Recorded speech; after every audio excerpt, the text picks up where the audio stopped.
It's time for Reason. That's the priorities our government has set. We just talked about the state budget and where the money's going and how much taxes they want to increase on us. Now we're looking at the federal level and looking at a federal budget reform on what we can do to get our budget under control. And instead of worrying about where the money's going and what our tax rate's going to look like and what our spending's going to look like, we're too concerned with giving amnesty to illegal aliens. Notice the priority of the progressives. This is the Voice of Reason with Andy Hoosier. Then I'll get on my knees and pray.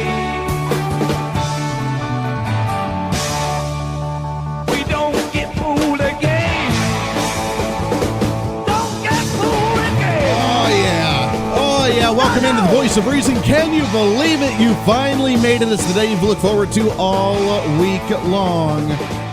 It is a Friday. Welcome into the Voice of Reason, broadcasting from the center of the country, from the center of the state, on the Big Talker, KQAM in Wichita, Kansas, broadcasting all across the Mid-America region on the Mid-America Network, along with KGPT TV, channel 2610. Welcome aboard. Happy Friday morning. As usual, this is your day. It's time to speak up. Whatever's on your mind, troubling you, bothering you, we get to discuss it right here on the show. It's a free-for-all Friday. Let's do it. All right.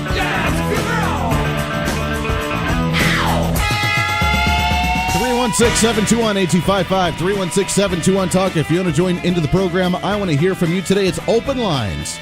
Anything that you want to talk about. Usually throughout the week, I'll kind of set the stage, do the monologue, be able to present the topic. But today, it's open line. You can talk about anything that you want to, maybe even non-politically wise, which I tell you what, this week has been kind of brutal when it comes to politics. It's been a frustrating one at times. It has been a good one at times. It has been very interesting nonetheless. We have opened up our government after the government shutdown on Monday, which I had no problem with. It was a shutdown. Oh, well, what do you do? And now we're back open and operating again. After talking to Congressman Ron Estes yesterday, which we will play that interview at the bottom of the hour from the 4th Congressional District here in the Wichita area, he had talked about the potential of another government shutdown in another week or so, which we called. We called it. And I know I have a feeling it's still going to happen.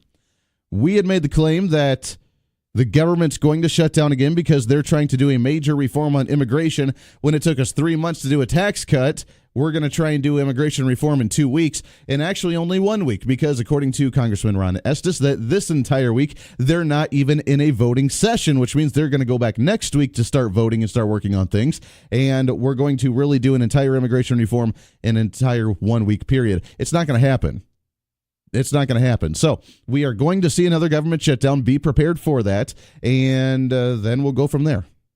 There is an immigration bill that is being worked on in the House right now. And I think it's a solid bill. I would be in support of it if it ended up going to the floor.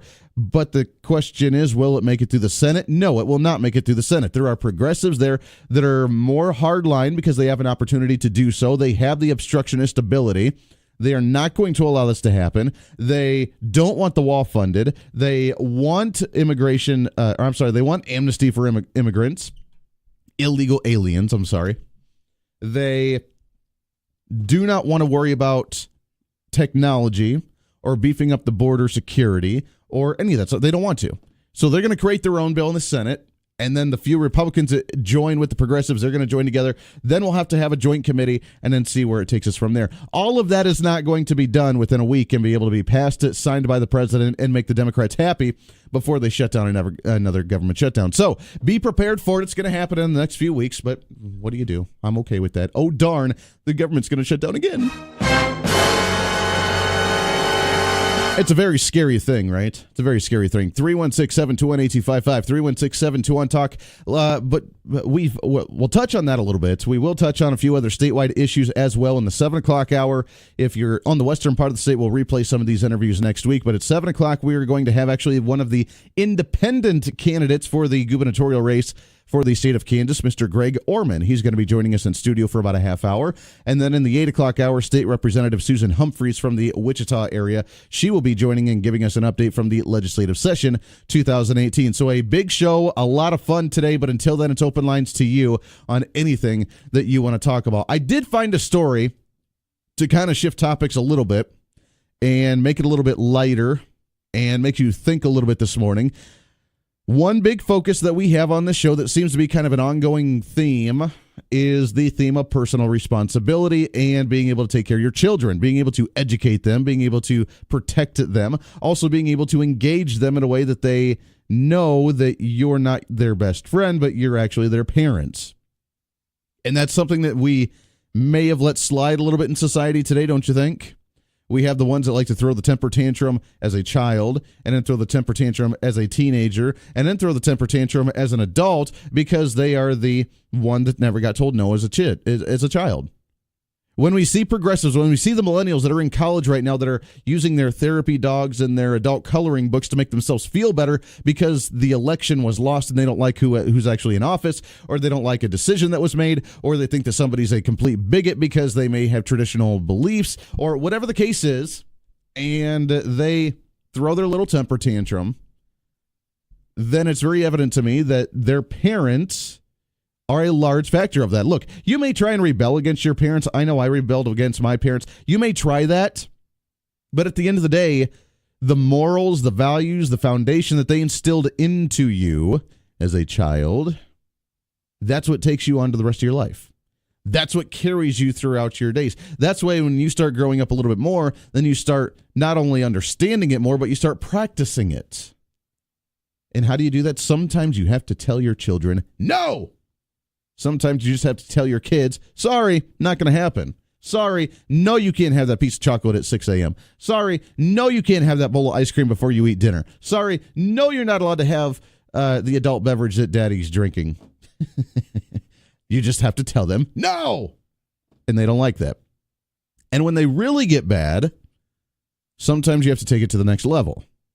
And there's always been that discussion, and I guess I want to open it back up on the discussion of spanking your children.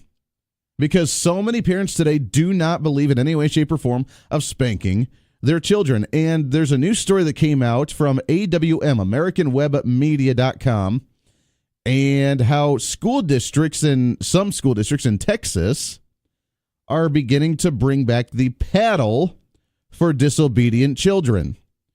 Now, I've seen numerous amounts of videos on social media floating around online of kids, high school kids. And I swear, if I was there, I would have had an issue with them. I would have been very angry with them, and I probably would have confronted them, where they're sitting there, and they know they can get away with it because the teachers are not allowed to touch them. And they're screaming, and they're freaking out, and they're yelling, and they're shoving teachers because they feel they have the right to do so, because they are a spoiled brat, because they were never told no in their entire life. And they know that even if they do that, they will never have the repercussions because the teachers are not allowed to do a thing about it. So, how do we fix that? How do we start making children appreciate things instead of just running rampant and doing whatever they want to do? Acting like that spoiled brat. And I tell you what, there's one thing, there are very, very few things that get under my skin and really annoy me and really, really anger me. I'm in politics, for crying out loud. I know I have a thick skin. I can take something with a grain of salt. I don't take anything personally. When I get into a debate or a discussion or a dialogue with somebody, I am completely fine. I don't do the personal attacks. As you know, we have debates on the air here all the time with individuals that like to call in and argue and debate, and I love it. And it's nothing personal at all, ever. It's about the policy. And I have a thick skin. I mean, being in the media, being in the quote-unquote public eye, you should see some of the comments on social media or emails or some of the thoughts that individuals have about a hate talk radio host. It brushes off me. I don't really care.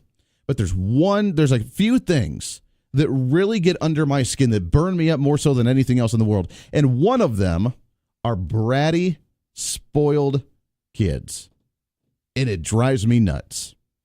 Because I remember those when I was a kid, and they just thought that they could do whatever they wanted to. They'd never have any repercussions of it, that they could say anything, they could do anything, that their parents had the money in the small town, that their name was the more popular name than anybody else, that they just knew what was going on, and they could do whatever they wanted to, and no matter what, they would never get in trouble from any type of from parental figure to any type of teacher to any type of whatever. They just wouldn't get in trouble, and they knew it, and it burned me up because they need to be knocked down a few levels. And I still see it today. And you see some of them in higher education. You see some of them in the K through 12 system. And nowadays, you're really seeing them in college and in the workplace to where, you know it. You go to work and you're working and you're trying to do your job, and then somebody else just doesn't feel like they have to do their job because they're better than anybody else, and they try and show that, and they try and talk a big talk, and it drives me nuts because I'm a humble kind of guy. I don't like that attitude. I don't like that personality.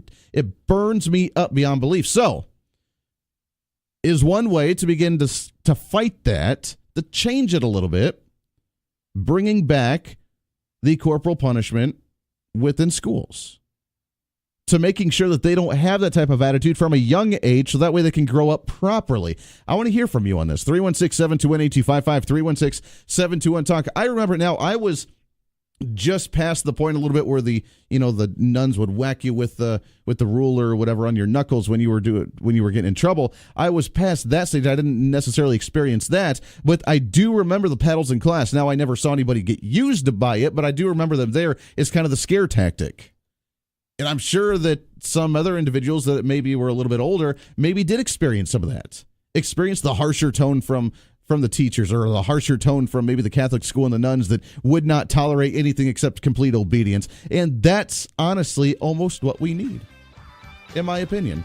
We'll talk about that and more when we come back. Your thoughts and calls. Lots to get to today. It's going to be a fun free-for-all Friday. Can you believe it? The weekend's finally here. It was a beautiful day yesterday. It's going to be another beautiful day today. Let's make it a fun one. This is The Voice of Reason. This is The Voice of Reason with Andy Hoosier.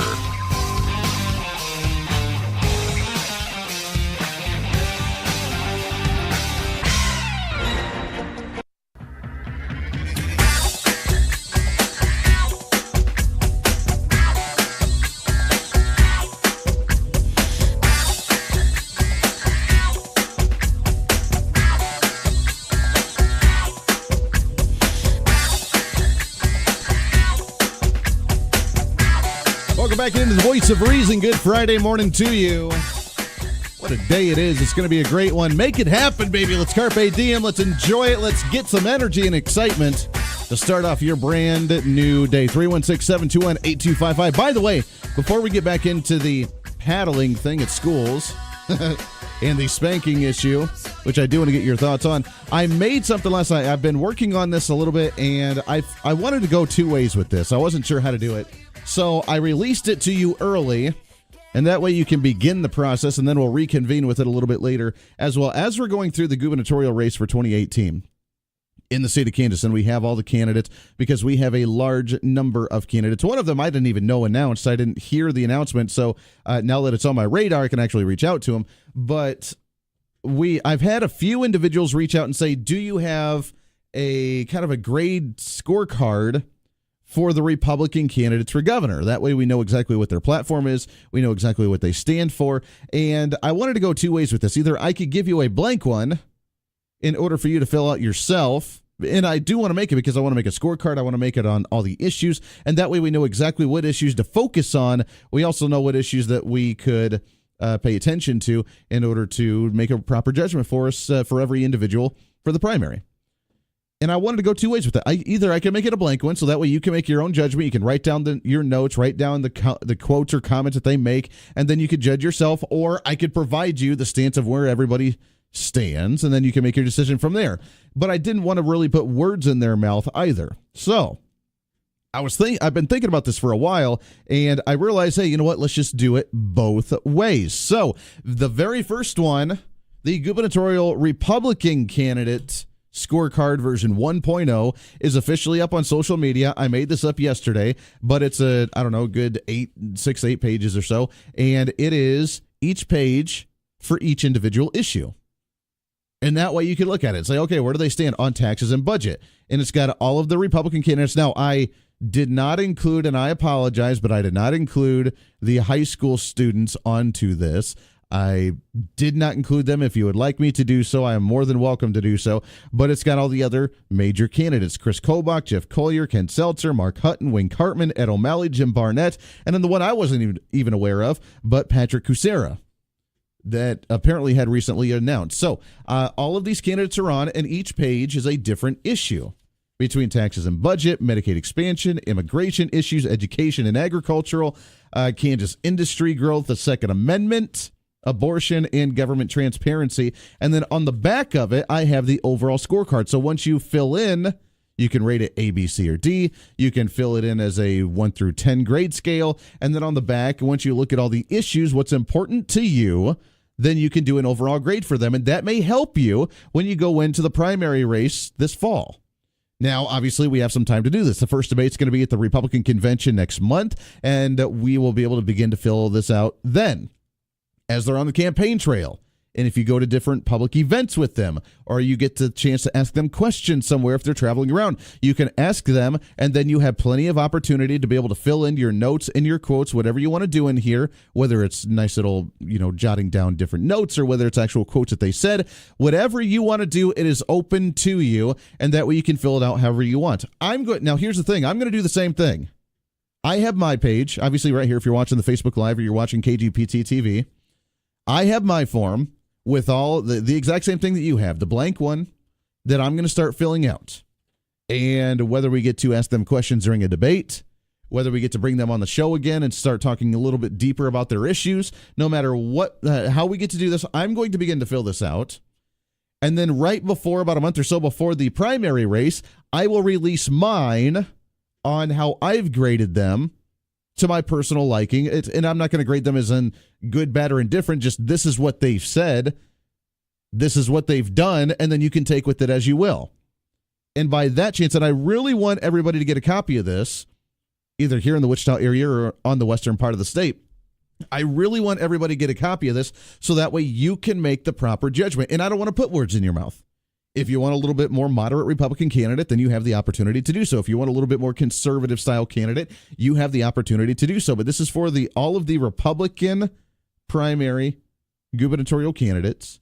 It is on the Facebook page on KQAM. It's on my personal page. It's also on the Voice of Reason page. If you would like me to email it to you, I can do so as well. Just andy@kqamradio.com. Shoot me an email, ask me for it, and I'll send you a link with the PDF version. That way you can print it off. You can have it yourself. Whatever you want to do with it, it's open, but this gives you an opportunity to hold them accountable and for you to understand exactly where they stand on each major issue for the state of Kansas. I don't want to put the words in your mouth, so that way I don't have to say, hey, you know what? This guy grades an A, this guy grades a D. Well, how do you know? Because maybe you like the other person more. So mine, I will not have the grade as that way. I will just have the quotes on what they stand. So that way you can take mine at the end of it. You can compare to what you found out and see if there's any discrepancies. Maybe they were a little wishy-washy and they said one thing at one event and another thing at another event, and then you have a little comparison between what they've had to say as the candidates. Maybe they do sync up and you like what they have to say, or they sync up and you don't like it. But either way, you have the information. So go to Facebook.com, Facebook.com/1480KQAM, or Facebook.com/Mid-America Region. If I can talk, Mid-America Reason. The show is the Voice of Reason. Facebook.com/Mid-America Reason. Facebook.com/1480KQAM. You'll find the link on there. Where do the candidates stand? Where do they stand on all of the major issues in the state of Kansas? Get the blank one printed off. Start filling it out. We'll reconvene with that on a 2.0 version once we know exactly their position of all of these issues. Bottom of the hour news coming up. When we come back, we'll play our interview with Congressman Ron Estes from the 4th Congressional District here in the Wichita area on the government shutdown and immigration debate. Stay here.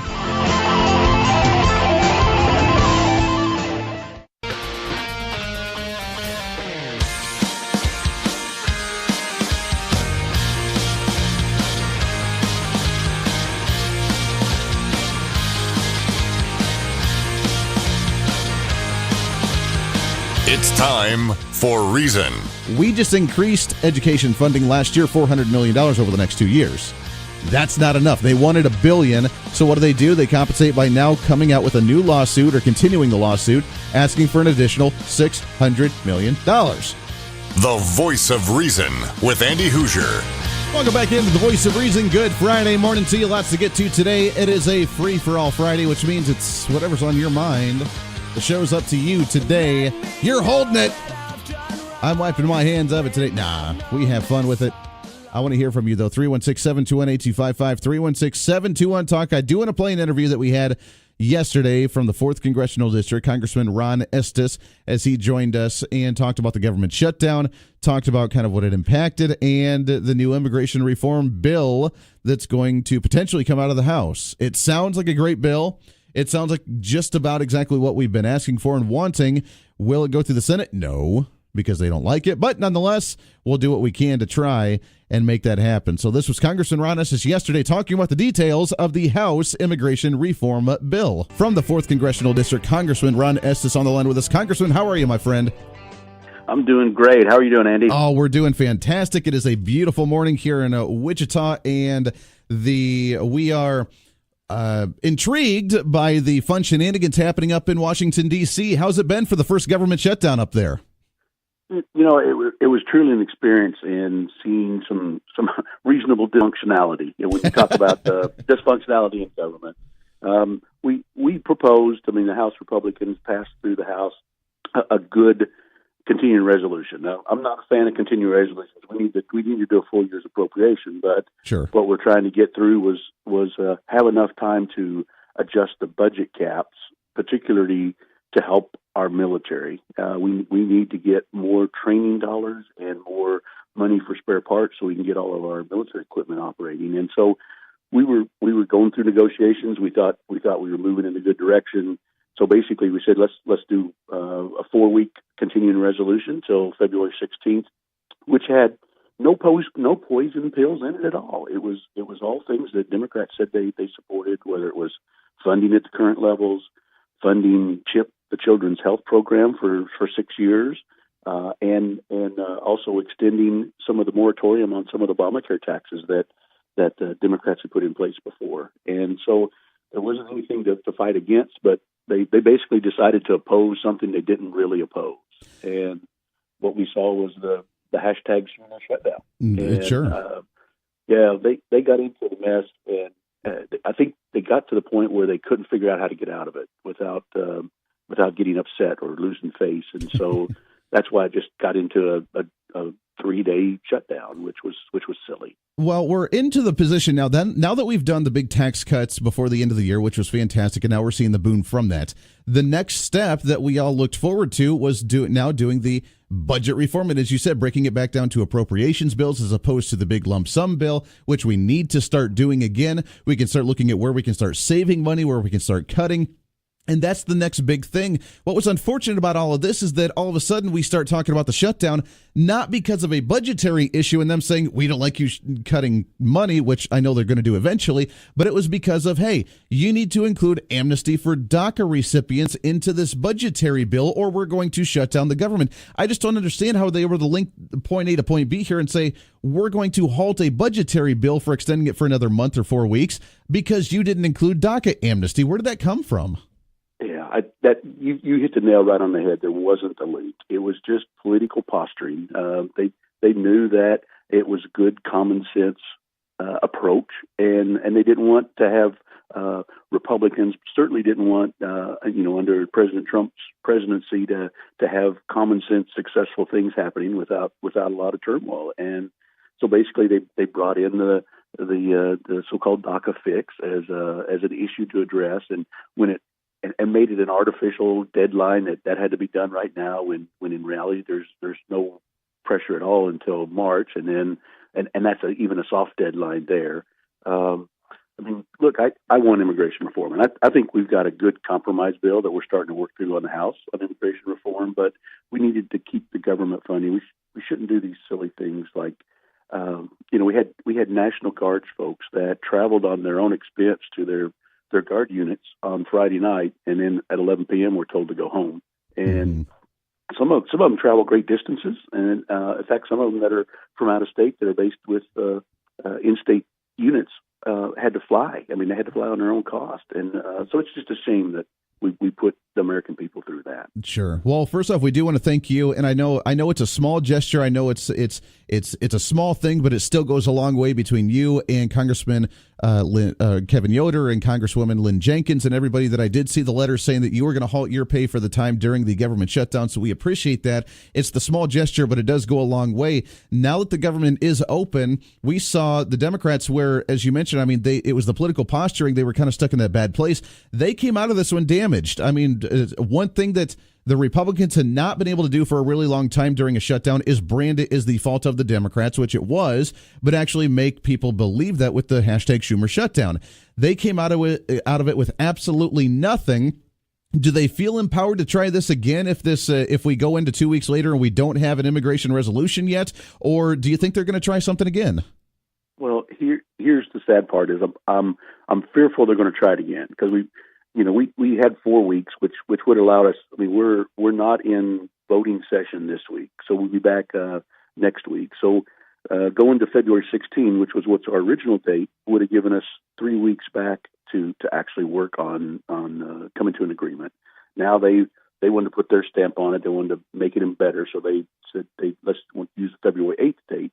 So now that's just taken a week out of the process. So I'm fearful we're going to get back into the same type of discussion on February 8th around this. One thing that you need to make sure that we talk about is I'm supportive of immigration reform. I mean, we've got to do a lot. There's a very good compromise bill that we're working through on the House, the Goodlatte-McCall bill that Chairman Goodlatte's chairman of the Judiciary Committee and Chairman McCall's chairman of Homeland Security. So they're basically built a bill that addresses those 4 things that President Trump was negotiating with the House and the Senate on before this whole Schumer shutdown debacle. Mm-hmm. And basically it looks at the so-called DACA fix. And what it does is it allows legal residency for those DACA individuals who were brought here illegally as children, as long as they obey the law, as long as they don't get involved in criminal drug act or criminal gang activity. But it doesn't give them a special path to citizenship. They can apply for citizenship, but they have to follow the same route that everybody else does. They don't get to jump ahead of the line. It provides the second pillar is for border security. It provides funding for the wall, for the parts of the border that it makes sense to have a wall, but that's not the entire border. And it allows electronic surveillance, hires more border patrol agents, allows us to have some things like drones to check from the sky and tunnel detection system for people to try to tunnel under the wall. And then the third point is chain migration. It doesn't allow somebody that comes in to the country to bring everybody and their family in. It only allows somebody to bring their spouse and their minor children so that we don't have the whole extended family that comes in because one person gets citizenship. Come on, great grandpa needs to come in too, I tell you.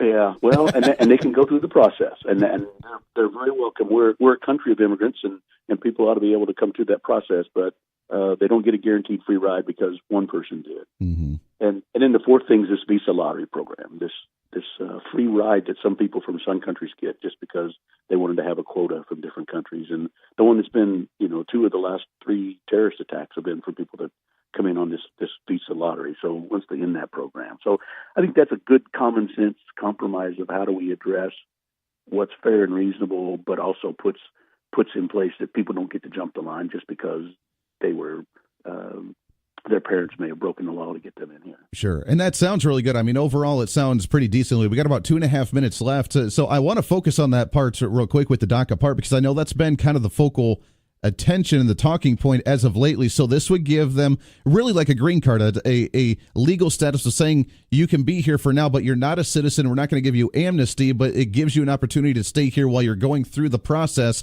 Is there an expiration on it if they continuously don't try to get citizenship, or is it just indefinite? I mean, how is that going to work?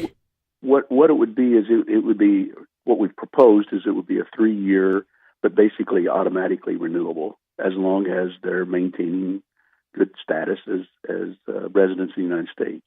And so, they don't get involved in criminal activity in that, which would yank their qualifications. But basically, it would just be an automatically renewable legal residency. And the thinking there is, we have such a wide range of people. There's 690 people that have qualified for this DACA program, 690,000. And we they range in all ages from, they were brought here as babies to brought here, that came as 16 and 17-year-olds. And obviously some of the very younger ones, have no other knowledge of where their parents' home country was. And so we want to make sure that recognition that they've had a long time that they've lived here, we want to make sure that at least give them the opportunity to continue that residency, but that they have to live up to obligations as well, that they have to maintain good status within the country. Congressman Ron Estes, we got about 30 seconds left before we got to let you go. It sounds like a great bill. The question is, the comments made from Chuck Schumer the last couple of days on the Senate side saying that they want to pull the funding from the wall and they don't want that. Donald Trump said, if you do that, no wall, then no DACA. The bill that you guys had that sounds relatively nice, do you think that would get through the Senate?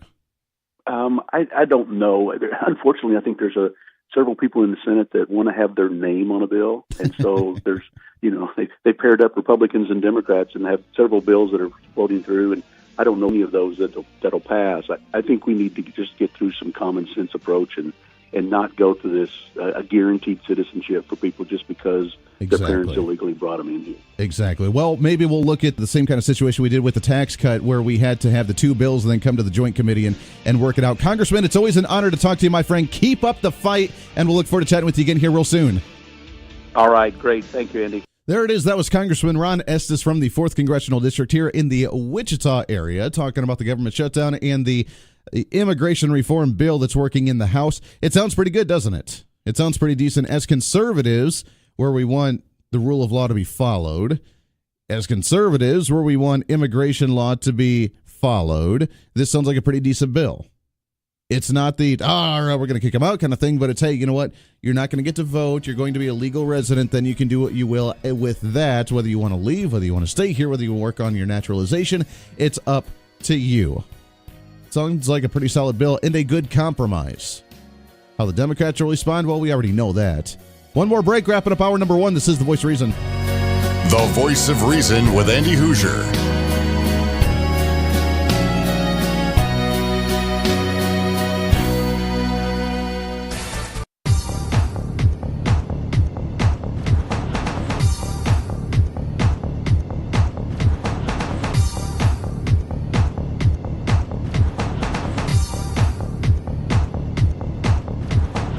Hey, welcome back into The Voice of Reason, wrapping up hour number 1 of The Voice of Reason right here on the Mid-America Network along with KGPT Channel 2610. By the way, speaking of, I know that you like to listen to the show first thing starting off in your morning, getting ready for the day, but also you can listen to the podcast. You can listen to the Facebook Live feed podcast, but also it does rerun on KGPT Channel 2610, the same channel from 6 to 9 in the evening as you can start your day with The Voice of Reason and end your day with The Voice of Reason. How cool is that?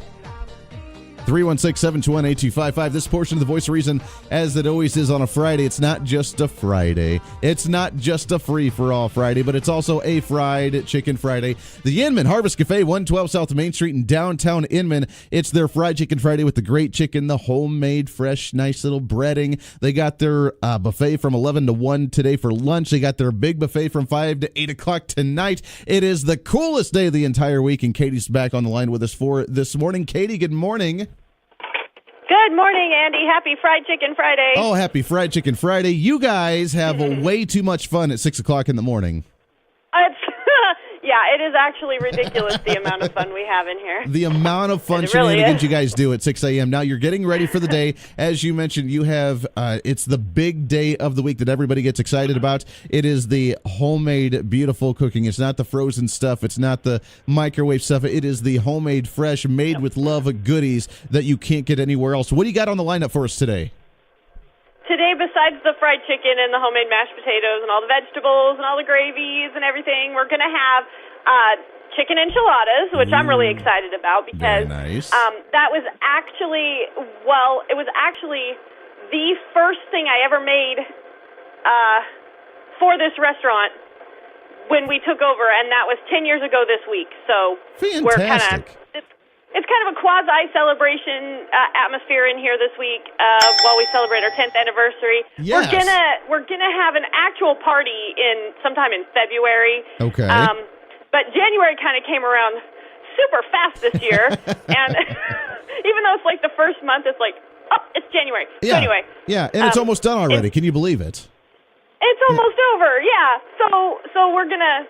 But anyway, so that's what we're having. We're having chicken enchiladas today. Very good. And then we're also going to have beef and noodles, which is our homemade roast, our famous roast beef with the noodles and the broth and the from scratch everything. So fantastic. We're going to be having that out there. And then a third item, which is yet to be determined, because do you know what happens when you sell good food at reasonable prices with fast and friendly service? People you know what love happens? it. Oh, people love it. And you run out. You start to run out of food. Well, so whatever it is we have, it's going to be awesome. It's going to be fantastic. Well, you're right. I mean, people just jump to it and run to it because it's a perfect way to end the week after a crazy week to go and get some wholesome food like that for either lunch or for the afternoon for dinner and be able to have all the goodies. Now, you make the pie as well, and from the buffet for 5 to 8 o'clock tonight, it is the free slice of pie, so you got to get it before it's gone. Do you know what you're going to be making for pies this week? Yeah, we've got pies already. So we have... okay. Well, not a whole lot. We've got peanut butter, custard, bumbleberry, and coconut meringue right now. We'll be making several more this afternoon because that is not enough pie. That's just not enough pie. That's right. It's not enough. They are going to be demanding more pie, Katie. You're going to have to get some more of that stuff.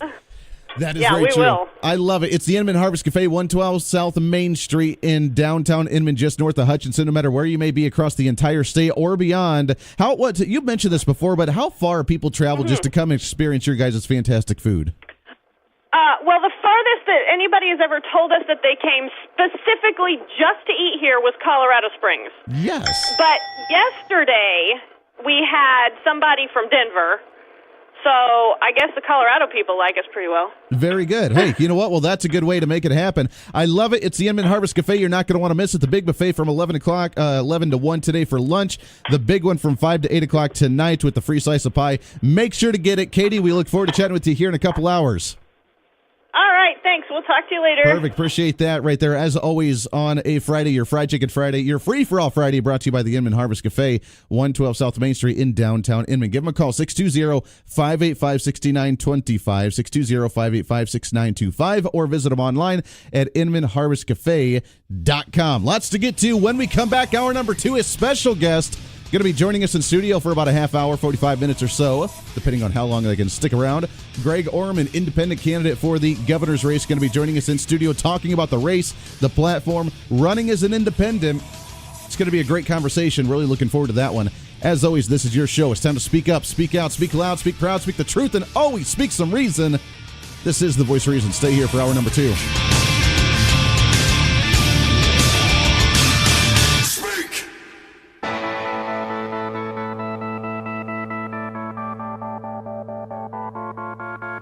It's time for Reason. That's the priorities our government has set. We just talked about the state budget and where the money's going and how much taxes they want to increase on us. Now we're looking at the federal level and looking at a federal budget reform on what we can do to get our budget under control. And instead of worrying about where the money's going and what our tax rate's going to look like and what our spending's going to look like, we're too concerned with giving amnesty to illegal aliens. Notice the priority of the progressives. This is The Voice of Reason with Andy Hoosier. Then I get on my knees and pray. We don't get fooled again. Oh, man, welcome into The Voice of Reason. Can you believe it? Hour number 2. Hour number 1 already in the books. It's a Friday. It is it's a free-for-all Friday. Whatever's on your mind, whatever's bothering you, troubling you, it's open lines to you today. The rest of the week, I run the show today. It's all up to you to run the show. Let's make it happen today on a free-for-all Friday. Let's do it. All right.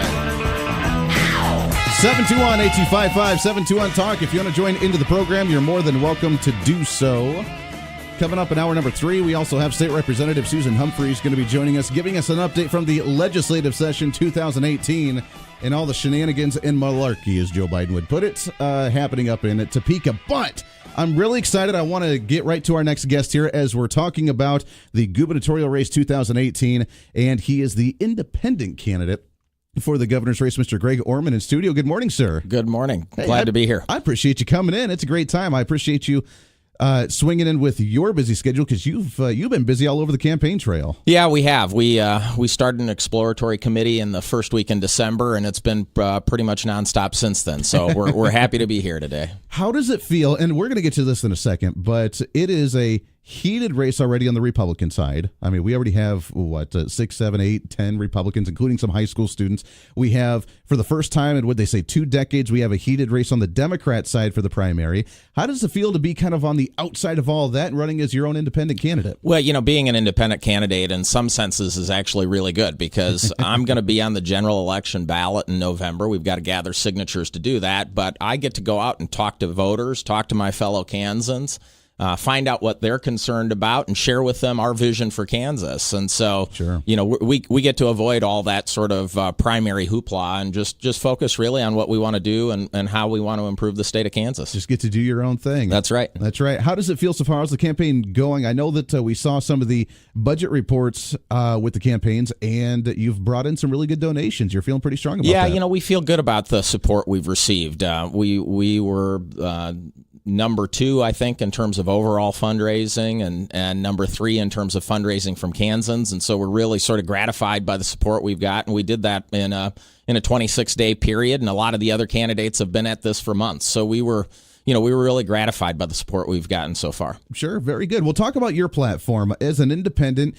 you have a little more flexibility than staying the hardline Republican line or hardline Democrat line, whatever. And I know that you've had a history of running for office as well before. So for some that may not be familiar with you, talk about your platform and where you stand on some of the major issues here in Kansas. Well, and I think that's a really good point that you made. As an independent, I really do have the latitude to say what's the best idea, what's the thing we need to do to move the state of Kansas forward, regardless of who thought of it, whether it was something that a Republican thought of, a Democrat thought of, or probably in most instances an idea that we haven't heard yet. Sure.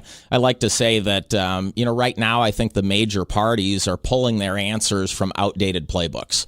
We've got 21st century problems, and I think they're coming at it in many cases with 20th century solutions. Sure.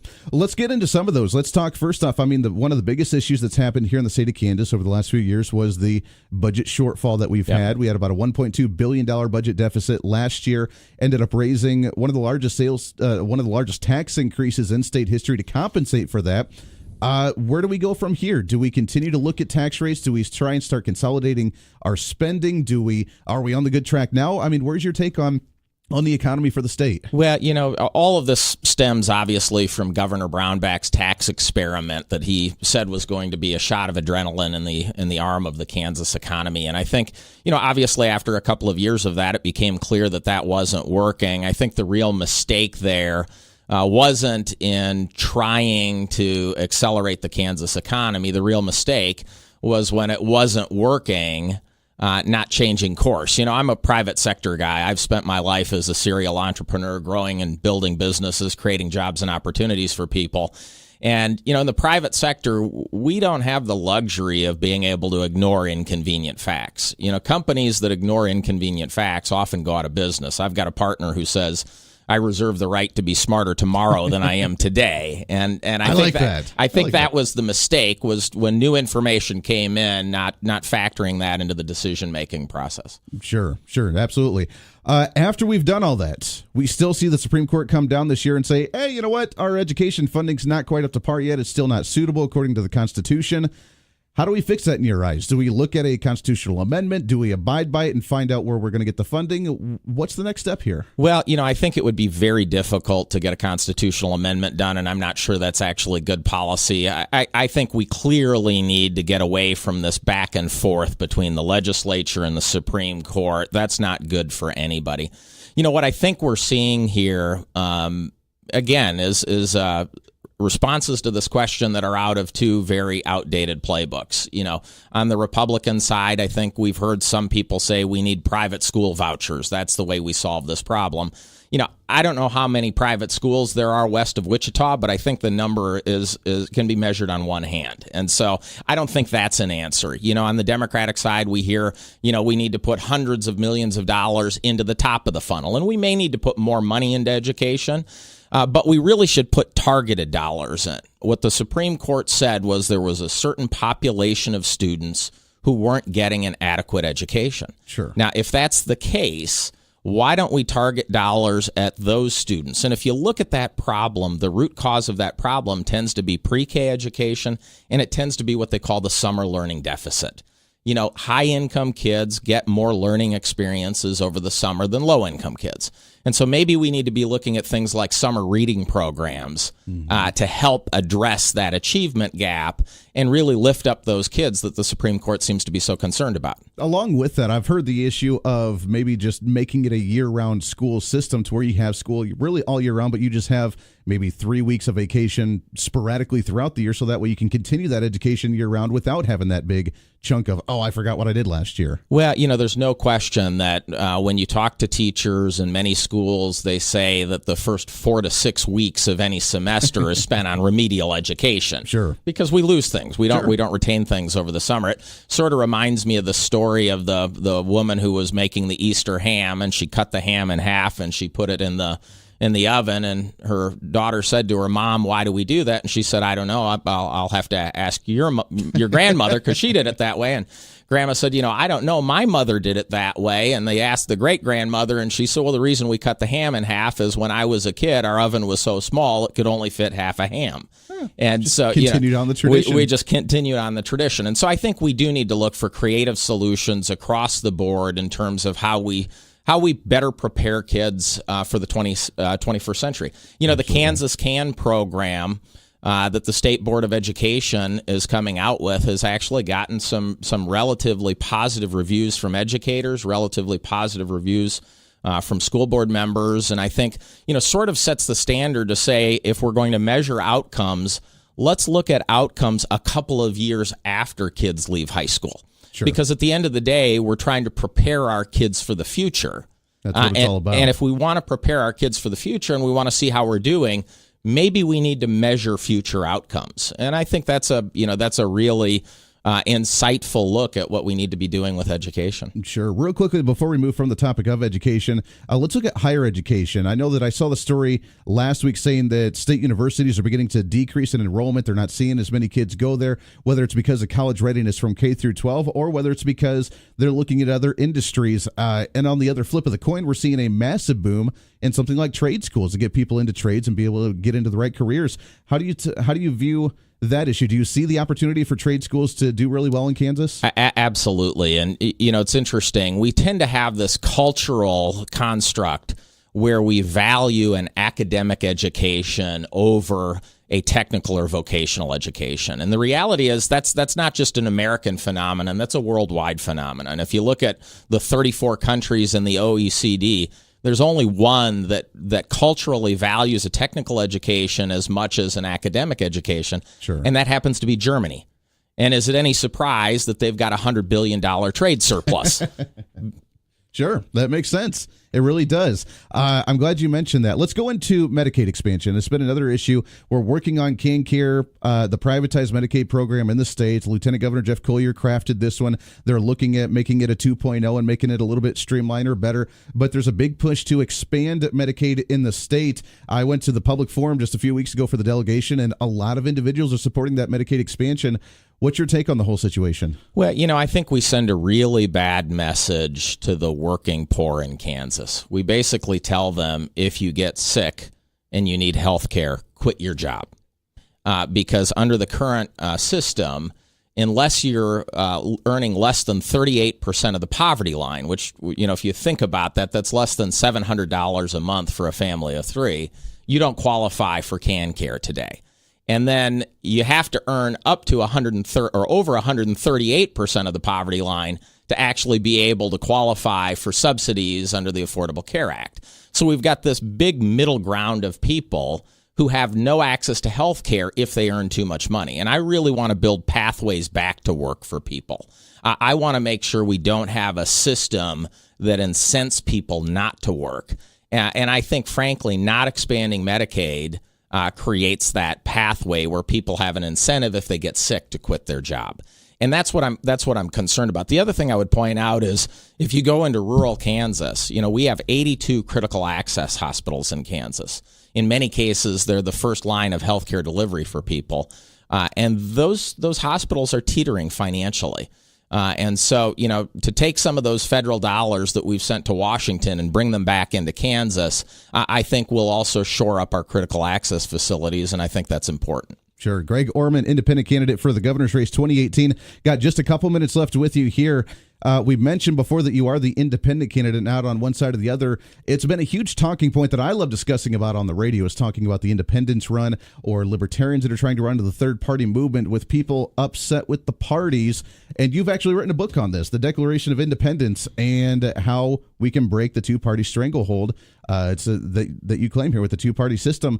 How is it running as an independent? It's very difficult on a national level, especially with the higher offices, to run as a third party or an independent candidate. Yeah, there's a certain bias on the part of folks to sort of think of our politics only in terms of Democrats and Republicans.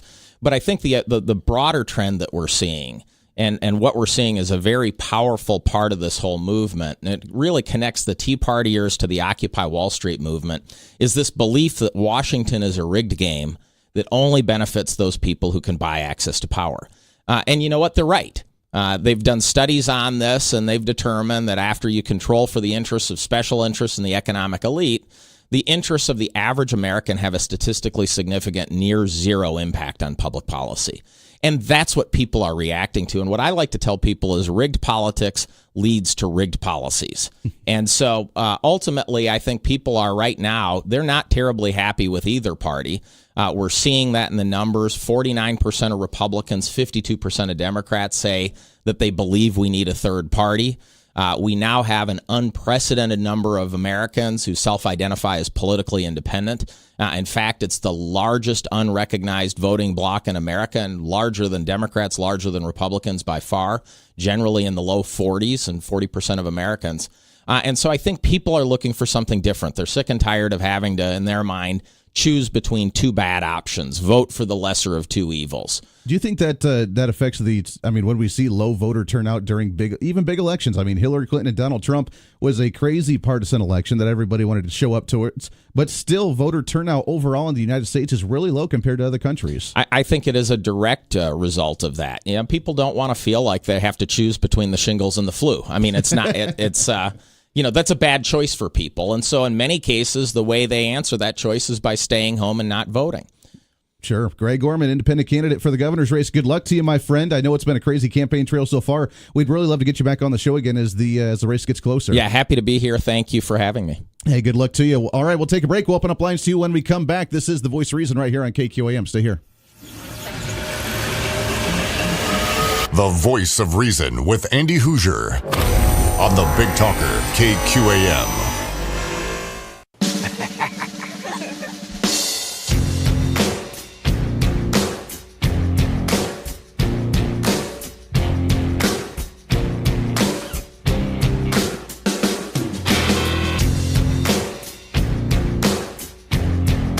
Welcome back into the Voice of Reason right here on the Big Talker KQAM along with KGPT TV channel 2610. Welcome aboard on a Friday. It's a free-for-all Friday. Thanks again to Greg Orman, independent candidate for the governor's race 2018. We'll get him back in at a later time again as it gets closer and have hopefully a little bit more time with him. This one was kind of the preamble teaser on the platform on the run as an independent. What I'm going to do is, he gave me a copy of the book, and I appreciate this very much. We'll see if maybe we can do another one later. A Declaration of Independence, how we can break the two-party stranglehold and restore the American dream. The book on running as an independent made this one back in, 2016 during the election. So definitely have a discussion. I love that discussion. I really do. And as an individual myself who is a conservative Republican who's always been a registered Republican ever since the age of 18, And I got to tell you, I mean, the first time I turned 18, I was so excited. The first thing I did was run and get registered as a Republican, and I've always been that way. And we've had the discussions on the air many times, and we haven't done it in a while, so maybe some of our new listeners would like to chime in on that one, about running as a third party, either an independent candidate or a libertarian candidate. And running in that sense, it's very, very difficult to do. So, but it's a fun conversation to have nonetheless, and see, because more and more people show that expression of how frustrated they are with that two-party system. So great conversation. We appreciate Greg Orman very much for coming in studio with us. We'll get him back on the show and have a little more extended discussion with him at a later time on the program. 316-721-8255, 316-721-TALK. Let's go right to the phones. Good morning. What's your name? My name's Paul. Hey, good morning, Paul. How are you, sir? I'm good, Andy. It was a pleasure watching your discussion with Mr. Orman. Thank you. Yeah, that was a great one. Yes, it was indeed. He made some very good points, I believe. Absolutely. Absolutely. Do you think now, again, he's the independent, he's going to have that tougher time running as an independent with a very heated Republican race and a very heated Democrat race? But, I mean, his takeaway on the platform seems pretty solid. Yeah, it does. It does. And, previous independent candidates have shown that it can be done. You can break through that two-party barrier. Sure. As long as the existing two-party structures don't block it through the caucus primary process, etc. That's where it chokes down, is through the primary. Well, the nice thing about running as an independent is that he wouldn't even have a primary, because the primaries are only for the parties themselves. So the Republicans will have their primary to choose their candidate. The Democrats will have theirs. And there are 3 independents running at in the state for the governorship right now. There's already 3 candidates on the independent ticket. But being an independent and it not necessarily being a specific party, all 3 of them can make their way to the general election. And now, whether that's good or bad, I don't know. I personally feel that that's going to continue to break away smaller portions, and that the independents are going to even have a tougher time, because the outsiders not wanting to support one party or another are going to be torn between 3 different candidates as opposed to uniting behind one.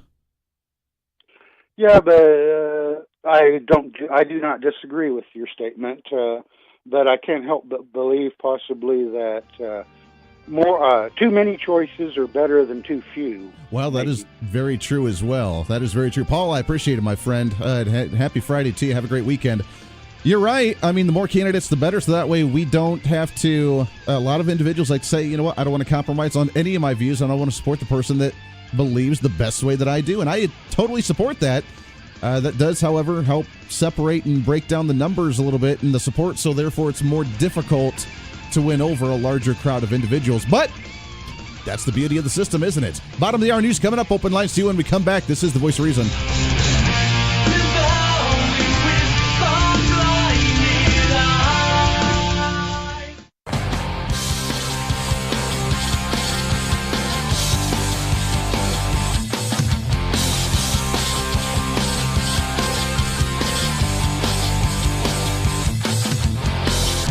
Wichita's fastest growing radio show. You're listening to The Voice of Reason with Andy Hoosier on the Big Talker, KQAM. Welcome back into The Voice of Reason right here on the Big Talker, 1480 on the AM side, 102.5 on the FM side, KQAM, along with KGPT channel 2610, 26.10 on KGPT TV. We appreciate them partnering up. By the way, just to remind you as well, if you missed the show in the morning, or if you want to hear another part of it, you can always check out the podcast. You can always check out the online stream podcast. It's up there for, I don't know, about a week or so. But on the TV side as well, not only do you watch it live, which welcome aboard and good morning to you. This is a way to wake up, isn't it? This is a way for you to wake up by being able to see this and being able to get the information you need to. But you can also catch it in the evening as well. When you're eating your breakfast, you watch it. When you're going to bed, you're watching it, or maybe your afternoon news. Why do you need to listen to the same old, oh, guess what? Well, the same thing happened every day. Nah, let's get some information out there. Let's become the activist. Let's become the engaged, informed individual, so that way when our vote counts, it counts more so than ever before because there was oomph behind it. So you can watch the show on KGPT channel 2610. We've been there for about a week now.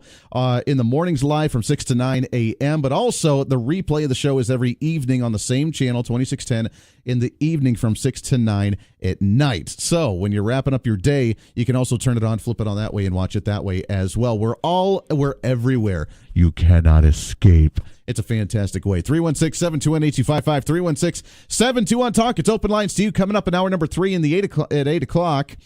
State Representative Susan Humphries is going to be joining us. There was a video that was posted on social media yesterday with her and John Whitmer. They were talking about an issue in one of the committees they were on, and one of the issues that's come up where they're looking for a little more stern positions on law enforcement and private asset forfeitures.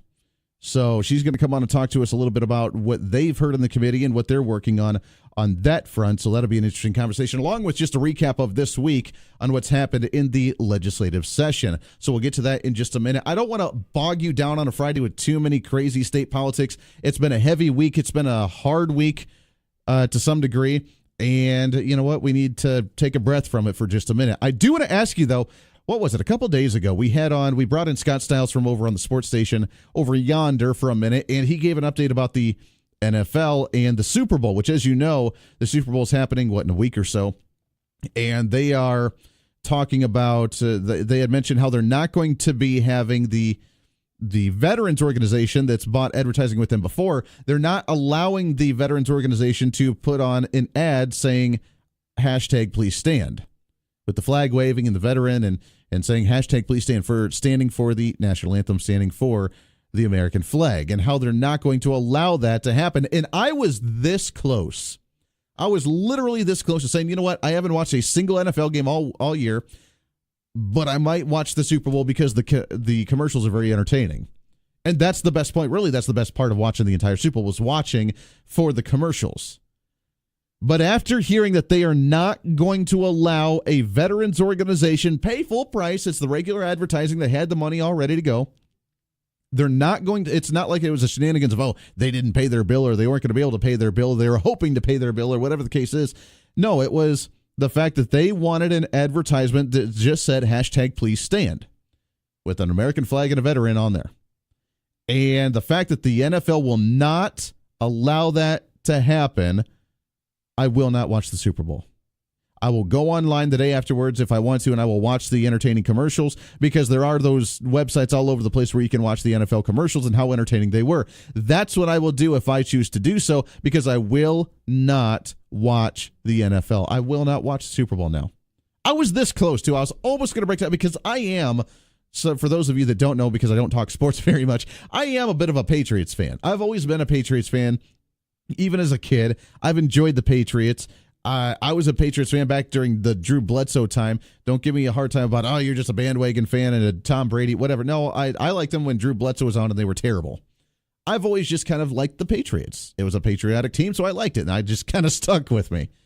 With the fact that they're not going to allow the veterans organization to be able to have the hashtag please stand, really bothers me. So I've been looking around and seeing alternatives for my sports and what we can do with sports, and I saw the story about Vince McMahon, the same individual that organized the WWE, that is now going to be trying take number 2 when it comes to the XFL for sports and for football. And another alternative to where he says it is going to be nothing but sports. The players will not have a platform to stand on, will not have an opportunity to say anything politically, and that way you can just enjoy the sport of football. And during the commercial, I got to bring over Scott Stiles here from the Game Plan. And Scott, you saw the story as well. What do you think of this XFL movement? I love it. I read it on Sports Files of Styles this morning at 6:20. Can you imagine Johnny Manziel, Colin Kaepernick? Can you imagine Tim Tebow getting in this league? Some guys that don't have a chance to get in the regular NFL because they don't think they can handle it. But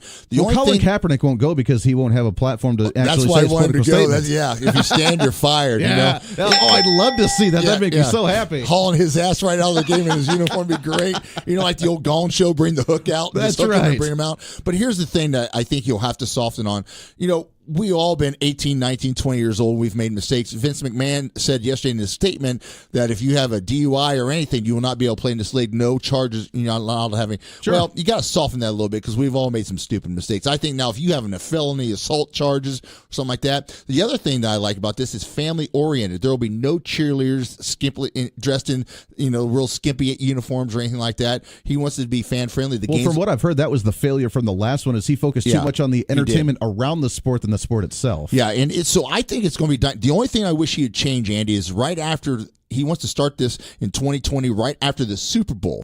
I think you need to have about a 6-8 week window, let people rest, start missing football a little bit, and then kick it off in May or June when baseball is just in like a middle of the season dead lull period, and you can finish it by the middle of August and then be ready to go again. So I think it's going to be a great opportunity. I think he's going to do it right. He's investing $100 million in this, and he will own all 8 teams. There'll be 8 teams. They'll play 10 regular season games. The top 4 teams will play in a playoff, and then they'll have a Super Bowl matchup. Super Bowl matchup for that as well. I mean, it's a short, and not to mention, he only wants it to be a 2-hour game. Exactly, and I love that. I could see like 4 10-minute quarters or something like that, and it speed up the process of the game. Shorter play clock where you got to get in and out of the huddle, and that's what people want to see. They don't want to see people huddling up. They want to see fast paced. We have football. A short attention span. Yeah, absolutely. But I think it's great. I think the money's going to be right. I think the ticket pricing is going to be right. I think it's worth a try. Now, is it going to be like legit football, or is this going to be like arena football? No, it's going to be legit football. 100-yard field, everything. 100-yard field and everything. 52.5 inches wide. Yeah, it's going to be great. It's almost going to be like soccer, running down, back and down pretty quickly, back and forth. Absolutely. And the big thing is he's already stated, if any of my players, and I don't care who you are, kneel or take a process during the national anthem, you will be escorted out of the stadium. You will get kicked out of the league on the spot. Wow. I had the final say-so in that, not Roger Goodell. That's fantastic. Well, I think that some fans may be looking for that. There's as you mentioned last time you came on, 16% rating drop. Yes. On NFL as a whole, and a lot of people looking for that alternative to watch sports but not have that politics thrown in their face. During the football season, when all this politics kicked into the NFL, people watch the NFL and sports to get away from the politics. Right. And then when they oversee it, look, what pissed me off is a year and a half ago when the police officers in Dallas were shot down, Jerry Jones, the owner of Cowboys, wanted to put a commemorative sticker honoring the police department on the back of their helmets. The NFL said no. They can do it for breast cancer awareness, which is fine, but you can't do something like that. On 911, a gentleman for the New York Giants had an eagle, a bald eagle with 911 on it and patriotic shoes with the American flag on it. The NFL fined him $15,000 because it wasn't approved by the NFL to wear during the game. Yep. This was on 911. But we can kneel during the flag. But we can kneel during the flag. It's unbelievable. And this is coming from the guy who makes these decisions, making $40 million a year, has use of a private jet and health insurance for he and his family for life. He's making that decision, and we just gave him a 3-year contract extension. Oh, sure. Fantastic. Scott, appreciate it, my Thanks, friend. buddy. See ya. Always a good time. Scott Stiles from the Game Plan, KGSO, our sister station right across there, 1410, 93.9 on the FM dial. I want to get your thoughts on this because I saw this story come across my table this morning as well as the XFL. I know they've tried this before. It's failed miserably in the past, but why? And now that more people are beginning to not follow football, some of these football stars may be moving over to the new XFL. $100 million being sunk in by one man, one individual. Again, 8 teams, 40-man roster, 10 games a season, and 2-hour game time. Short, fast, simple, done. And no one's going to be talking politics. We're going to be respecting the flag. It's going to be traditional football at its best. As conservatives, if we support the boycott of a certain product like the NFL because they want to kneel for the flag and they don't respect the way we need to show respect, then it's our duty as conservatives if we boycott something to support the opposition with our finances or with our viewership or with our ratings or whatever, however we're able to support. That's how a boycott works. If we end up not following one product, then we have the opportunity to follow a different product to show that there is competition in a free market society, in a private competitive market, and that the other competition has a leg up now because you've turned away an audience or you've turned away a crowd. It's like the coffee shop or the baker shop where, a baker shop may not want to make a cake for an LGBTQ wedding, and they had the prerogative to do so. On the other hand, if someone wants to compete with them and they're going to open up a shop next door to them that will allow the baking of the cake for the LGBTQ community and for one of their weddings, and they're going to get that business. That's how the free market works, baby. So with the NFL, if we've turned the TV away from the NFL because we refuse to watch the politicalness of that, and just imagine Not even a political stance, really, but just saying, please stand for the flag to represent the veterans. And a veterans organization putting this on, nope, sorry, you can't do that with our advertising. I'll take my advertising elsewhere. That's how this works. That's the private market. That's the private sector. And I guarantee you that the XFL will accept those types of advertisements from those types of veterans organizations. And then guess where that viewership went? Guess where that support went? So I like the idea. I think it'd be really fun. I think it'd be really entertaining, going back to traditional football without the BS behind it and without some of the political statements behind it, and seeing exactly how this is going to play out. Your thoughts on that? Is it going to be a good idea, bad idea? Do you think it will be successful? I'd love to hear from you. 721-8255. Let's go to the phones. Good morning. What's your name? This is Sean. Sean, what's going on, sir? Well, I love this XFL prospect. And I think the city of Wichita needs to do something here. City of Wichita, WSU has been talking about getting football back, but they say it's so expensive because of stadium costs and whatnot. How about if the city of Wichita and WSU say we're going to bring back WSU football if we can get XFL football here in Wichita? There you go. Try and partner up with it. Now, didn't we have, and forgive me because I don't follow sports enough to understand, but don't we have it's an arena football team here, right? The Wichita Forest or something? Yeah, but I think it folded. I could be wrong on that, but I'm pretty sure it folded. I know, I think it was the Wichita Wild or something. They changed the name, so I think it's the Force now or something. But you're right. I mean, we have an arena football team, so we have some presence of football here, I think, or at least we did. But you're right. Maybe this is an opportunity. We partner up with WSU. We start up with a college football team, and then that helps us be able to gain an XFL team here. That'd be really cool. I think it's an opportunity for the city of Wichita. I mean, we are, if you really think about it, we are a Midwestern values city that would dovetail perfectly with what McMahon's trying to do there, of being family-friendly, patriotic, and I think it would be a great fit for Wichita and for the XFL. That's a really good point, Sean. I love that, my friend. I appreciate that. Have a great weekend to you. 721-8255-721-TALK, bringing football to the Wichita area. Let's go back to the phone, shall we? Good morning. What's your name? Hello. Going once, going twice. Let me put you on hold for a second and try another one here, shall we? 721-8255-721-TALK. If you do want to jump on the show, you're more than welcome to do so. Good morning. What's your name? Oh, I guess we lost him there. We'll try one more time here before we take a break. Good morning. What's your name? Ryan. Hey, Ryan. How are you, sir? Good. How are you? Hey, we're living the dream. More fun every day. Hey, just wanted to make a comment on I agree with your free market analogy and boycotting the NFL due to these issues you mentioned, but I would also urge you mentioned watching the ads on another platform.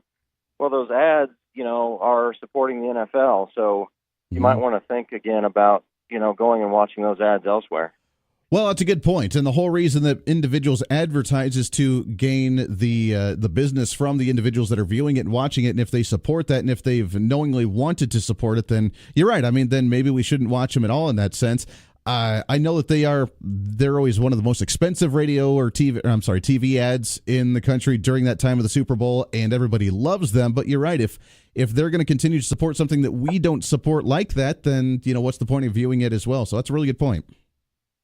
Absolutely. Hey, thank you. Very good. I appreciate the call, my friend. 721-8255-721-TALK. It's hard, isn't it? It's hard because you always assume every year that you're going to watch the Super Bowl, that you're going to see the crazy shenanigan commercials from the Clydesdales for Budweiser, or you're going to see the Doritos commercial, you're going to see the Bud Light commercial, you're going to see all these different commercials and ads that you look forward to every single year, and then you go online and watch them after the Super Bowl, and it's a big thing. It's a lot of fun. But you're right. I guess if you don't support it, then why go out of your way to do that? 721-8255-721-TALK. Take one more break. Wrap up hour number 2. This is The Voice of Reason. Stay here. This is The Voice of Reason with Andy Hoosier.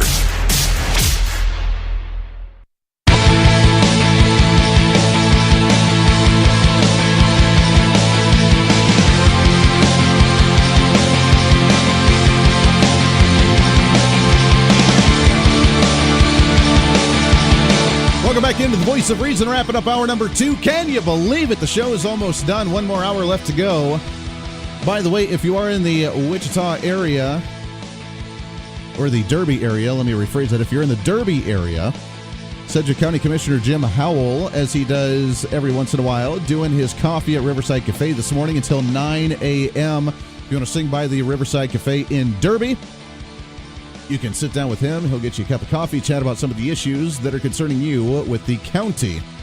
And he's been checking out the show via the social media and the Facebook Live feed, so that way still getting the information while talking to anybody that wants to chat with him at Riverside Cafe. So check that out today until 9 o'clock, the Riverside Cafe in Derby. Commissioner Jim Howell there to answer your questions. Also, I want to remind you, I posted this last night on social media, on Facebook, on the Voice of Reason page, the KQAM page, and my personal page. I will share it again today. But if you are curious, if you want a copy of it, and you may not be on social media, you can email me, Andy@KQAMradio.com, and I'll send you a link to this. But I've been working on it, and we're going to do two versions of this. The first one is a blank one for you to fill in yourself, and it is all the Republican candidates for governor, except for the high school students. I was not able to include them, but Chris Kobach, Jeff Collier, Ken Seltzer, Mark Hutton, Wayne Cartman, Ed O'Malley, Jim Barnett, and Patrick Kucera, which I wasn't even aware of. That one just announced, I guess, relatively recently, but all of the candidates, and it is a scorecard, a blank scorecard for you on all of the issues that are important to you.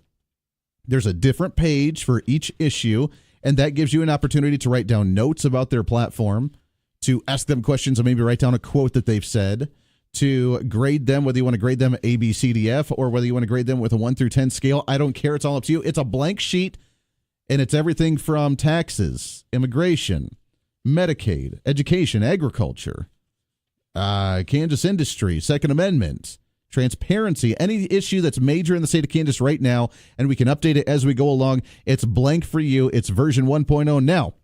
What I will do is I will begin to compile as well, not with a grade per se, but just with their comments and their quotes, and therefore once we get closer to the primary, then I'll resubmit it and repost it again with my comments on there based on what they've said. Not opinion, but just based on what they've said, so that way you can compare your notes to mine, and we together can be able to make a proper decision when it comes to our primary race. So if you want a copy of this, you can email me, Andy@KQAMradio.com. You can shoot me a message all over social media, Twitter, Facebook, it doesn't matter. Or you can go on there, and the pages are on the page as well. I'll reshare them again today. That way you have a copy, because I know I've had about at least 5 or 6 people ask me, is there anywhere to where it's just literally a spreadsheet on all the different candidates and the comparison between them? I have not seen one. No, there has not been, but I have made one, so that way we can be informed. So go to Facebook.com, go to KQAM's page, go to the Voice of Reason page, find it, print it off, email me, and I'll send you a copy, whatever you want to do. But let's together hold our governor candidates accountable and see exactly where they stand on the issues. Hour number 3 coming up in a minute. This is your show. It's time to speak up, speak out, speak loud, speak proud, speak the truth, and always speak some reason. This is the Voice of Reason. Stay here.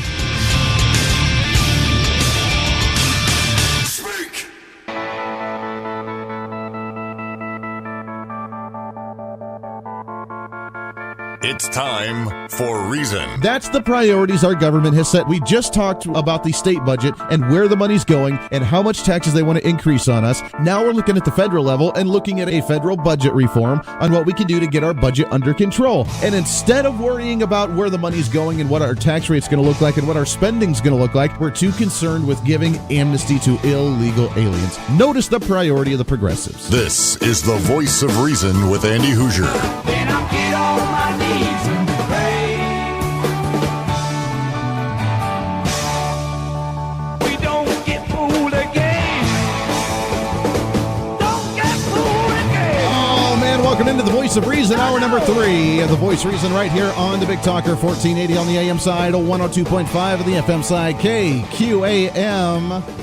Broadcasting in the heart of the state of Kansas, also on KGPT TV, channel 2610, live right now. Also the replay from 6 to 9 this evening as well. Welcome aboard. It's great to have you along today. It is a Friday. Oh, what the heck? Let's make it a free-for-all Friday. Come on. It's open lines to you. Anything you want to talk about, discuss, something we have talked about, maybe not have talked about. It's up to you. You set the tone, baby. That's what we do on a Friday. Let's do it. All right. Welcome in, 721-8255, 721-TALK. Shoot me a message all over social media.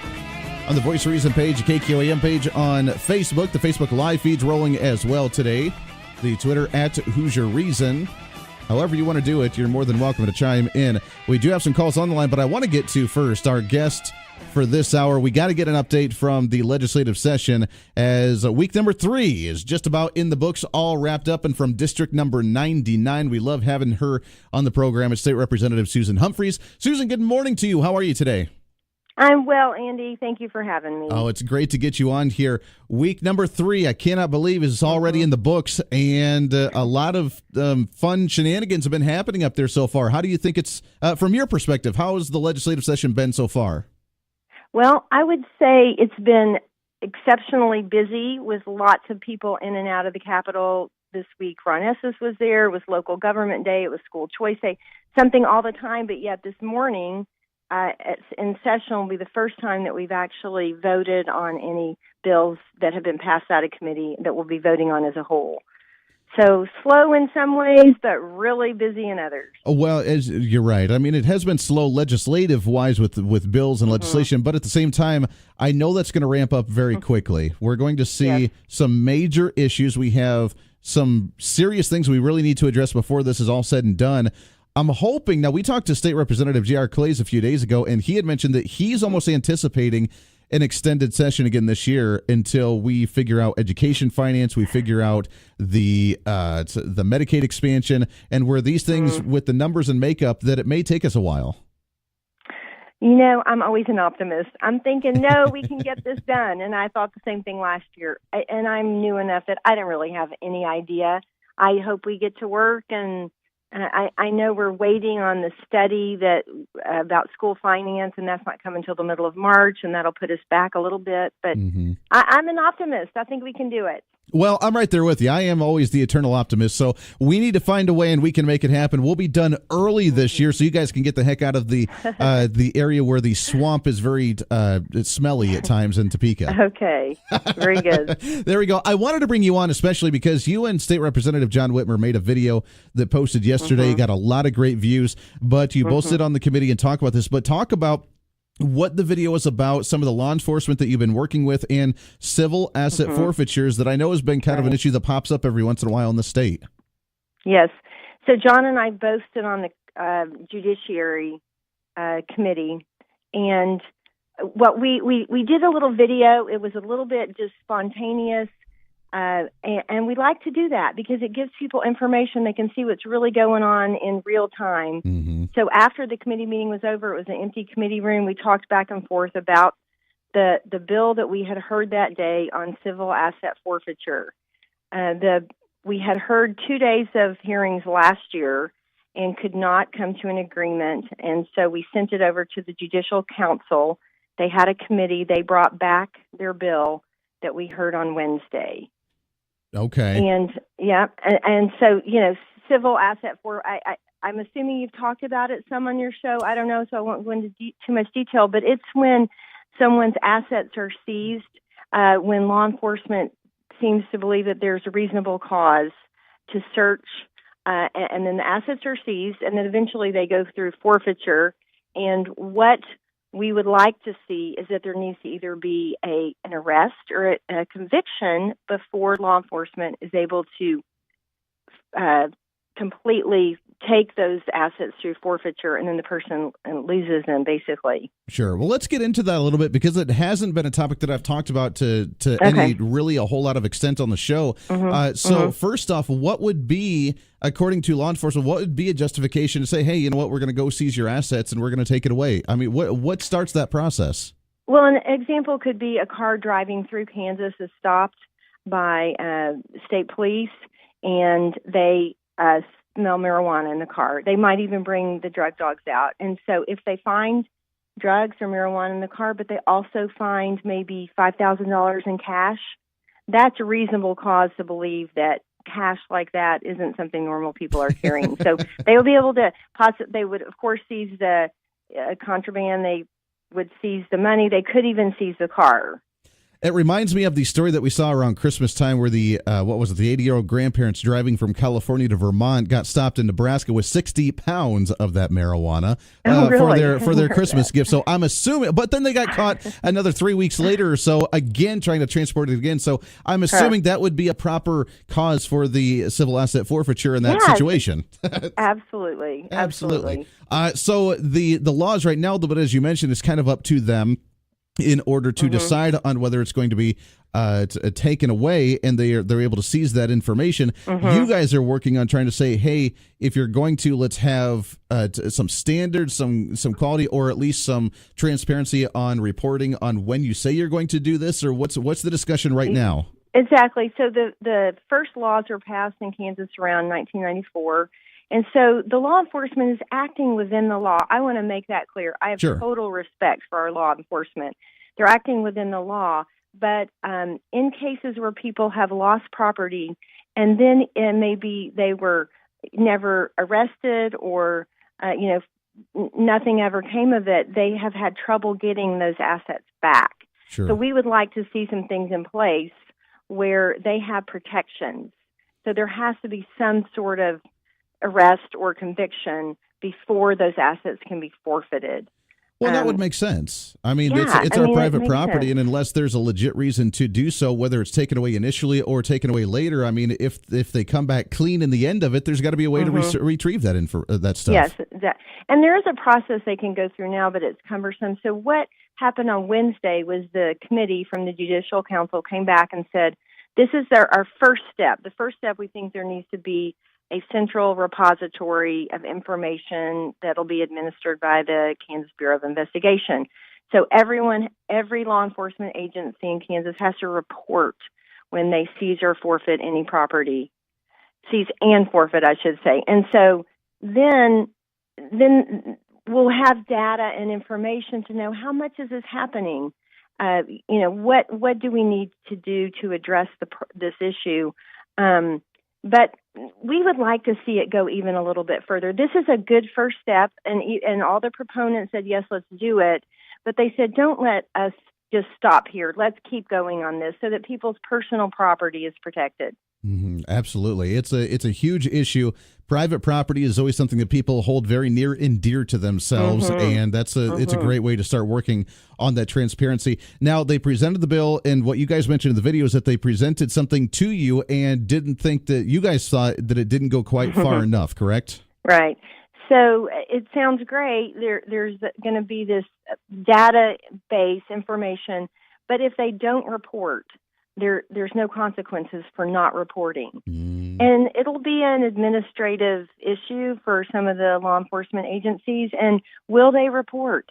We don't know. There's nothing in it that makes them report, like no teeth exactly in the bill.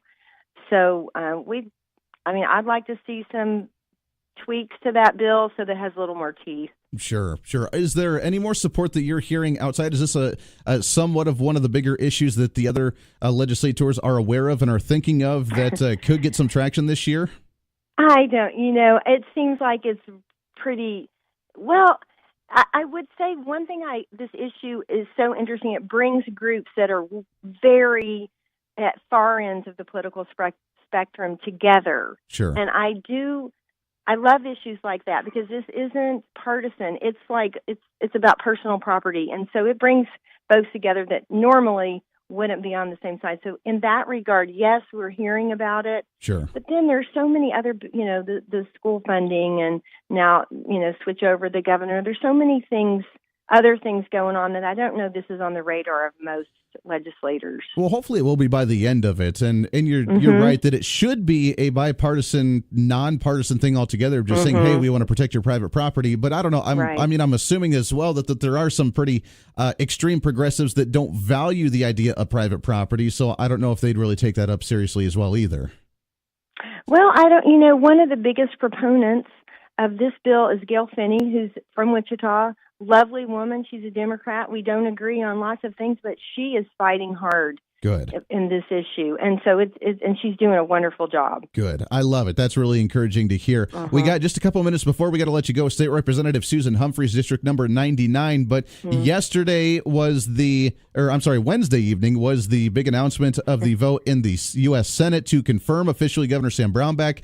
He has announced that next Wednesday he will be relieving himself of the governorship. What's the feel up in Topeka right now? I'm sure the Democrats are pretty jumping up in joy and excited, but what's the feel right now?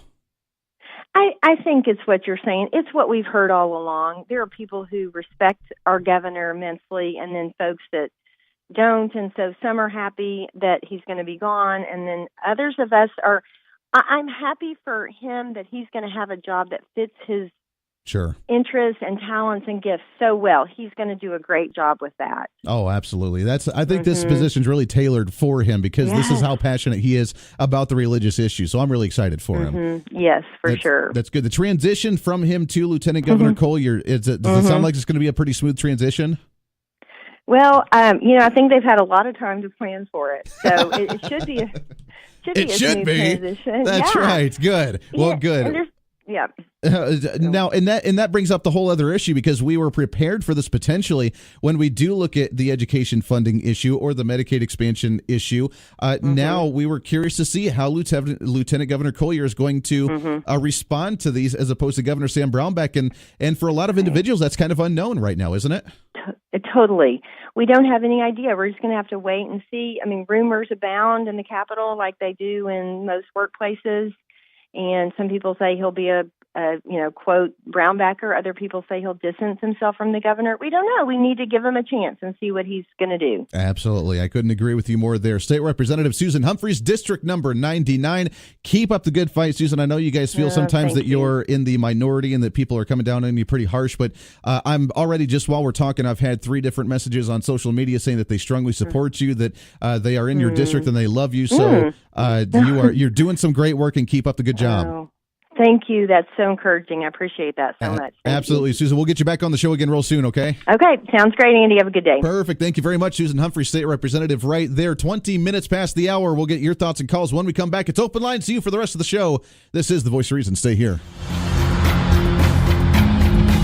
The Voice of Reason with Andy Hoosier on the Big Talker, KQAM.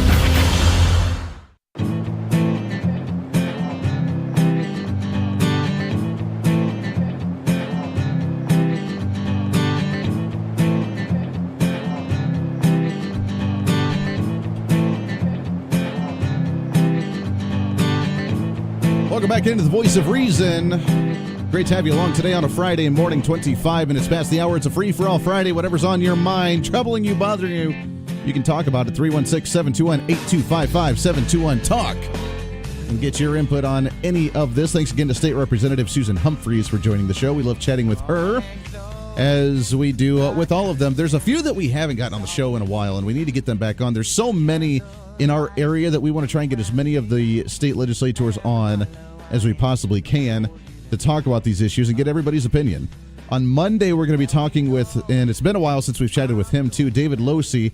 He has created a Rhino voter guide for the midterm election 2018 on his take on the quote-unquote rhinos in our state legislature and who we should be voting out of office and who we should be getting in there. So we'll talk with him on Monday and get his take on this, the importance of this session, which I honestly think that this session is more important than the last session. And last session was a big one. That was a doozy. If you remember, the largest tax increase in state history with the massive expansion of spending, anywhere from $400 to $600 million, along with educational spending on top of that for the next 2 years, running ourselves back into, if they don't spend a single cent more this year, we'll still be $500 million in debt by the end of next year for our 2-year budget cycle. And they're hoping to not have to raise taxes this year because you, the voter, you, the constituent, you're going to be going to the voting booth in just a few months for the midterm election, and they don't want to come back to you and say, please vote me back into office, even though I had to raise taxes last year and again this year. I'm going to remind you over and over and over again that when you go to file your taxes in April or anytime between now and April and you end up filing your taxes, you're going to owe the state of Kansas money because they did that retroactive tax on you. How that's legal, that's to behold. They say that it wasn't actually retroactive because it was the same year. Even though it didn't take place until July, you're still responsible for that difference that you didn't pay between January and July for the first 6 months of the year. That's on you, taxpayer. You need to pay that money. And that's what we're trying to fight. Because if we have to raise taxes again for more spending, if it is $600 million, $1 billion on education, $2 billion. It's not going to be immediate, but let's say $500 million on Medicaid expansion to get it up and going. We did hear the comment from Governor Sam Brownback on Wednesday before his confirmation was official that he was at a meeting and talked about pushing back the idea of upgrading CanCare 2.0. And that's been an issue that Lieutenant Governor Collier's been working on for a while. We've had him on the show numerous times talking about CanCare 2.0. On how we actually fix CanCare and make it a little more streamlined. And I still do not get it. It makes no sense to me. Why we're talking about expanding a Medicaid program that we're criticizing in the first place because it's inefficient. I like the idea of a privatized Medicaid program. I love the idea anytime we can privatize something the best to our ability, then let's do it. Let's privatize it. Privatize insurance companies, privatize healthcare, privatize whatever we can, privatize Social Security eventually, because we need to get it away from the government taking care of these things. It shouldn't be the government's duty or responsibility to oversee them because they control you. And I don't want to see that. And anytime we can privatize, that's great. Now, the backlogs that have been criticized, 45,000 people on the backlogs waiting to be entered into the system for Medicaid and for CanCare, that's shrunk. There's not nearly as many. They've cut that in half almost and then some. They're doing very well getting it back on track. Sure, we have some issues. It's version 1.0. There's always going to be issues.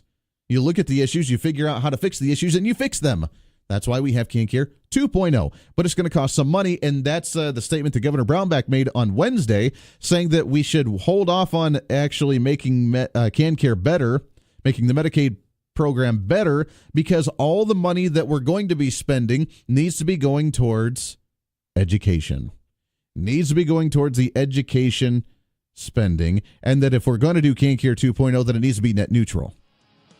And I agree it needs to be net neutral, but if we're going to invest money in somewhere, then it should not probably be education that's already taking up a large sum of the money. Got some calls on the line. Hard break at the bottom of the hour here. As soon as we come back, we'll take all of your calls, get your thoughts on this and more. But should we hold off on CanCare, or should we actually try to advance forward with it? We have other expenditures coming up in the legislature this year. What should we prioritize with our spending this year for the legislative session 2018? Lots of that and more coming up. It's a free-for-all Friday. Stay here. Don't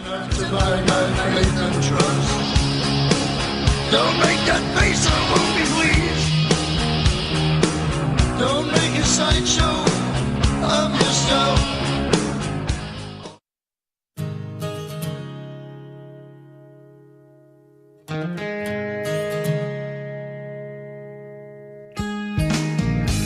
Keeping reason in the world of politics. But if you're really angry, why in the first place are you not frustrated and angry to the fact that you have to spend $250 to $600 of your own cash to be able to provide resources in the classroom? This is the Voice of Reason with Andy Hoosier. Welcome back into the Voice of Reason. Wrapping up the show today, the last 20 minutes or so. It's all up to you. 316-721-8255.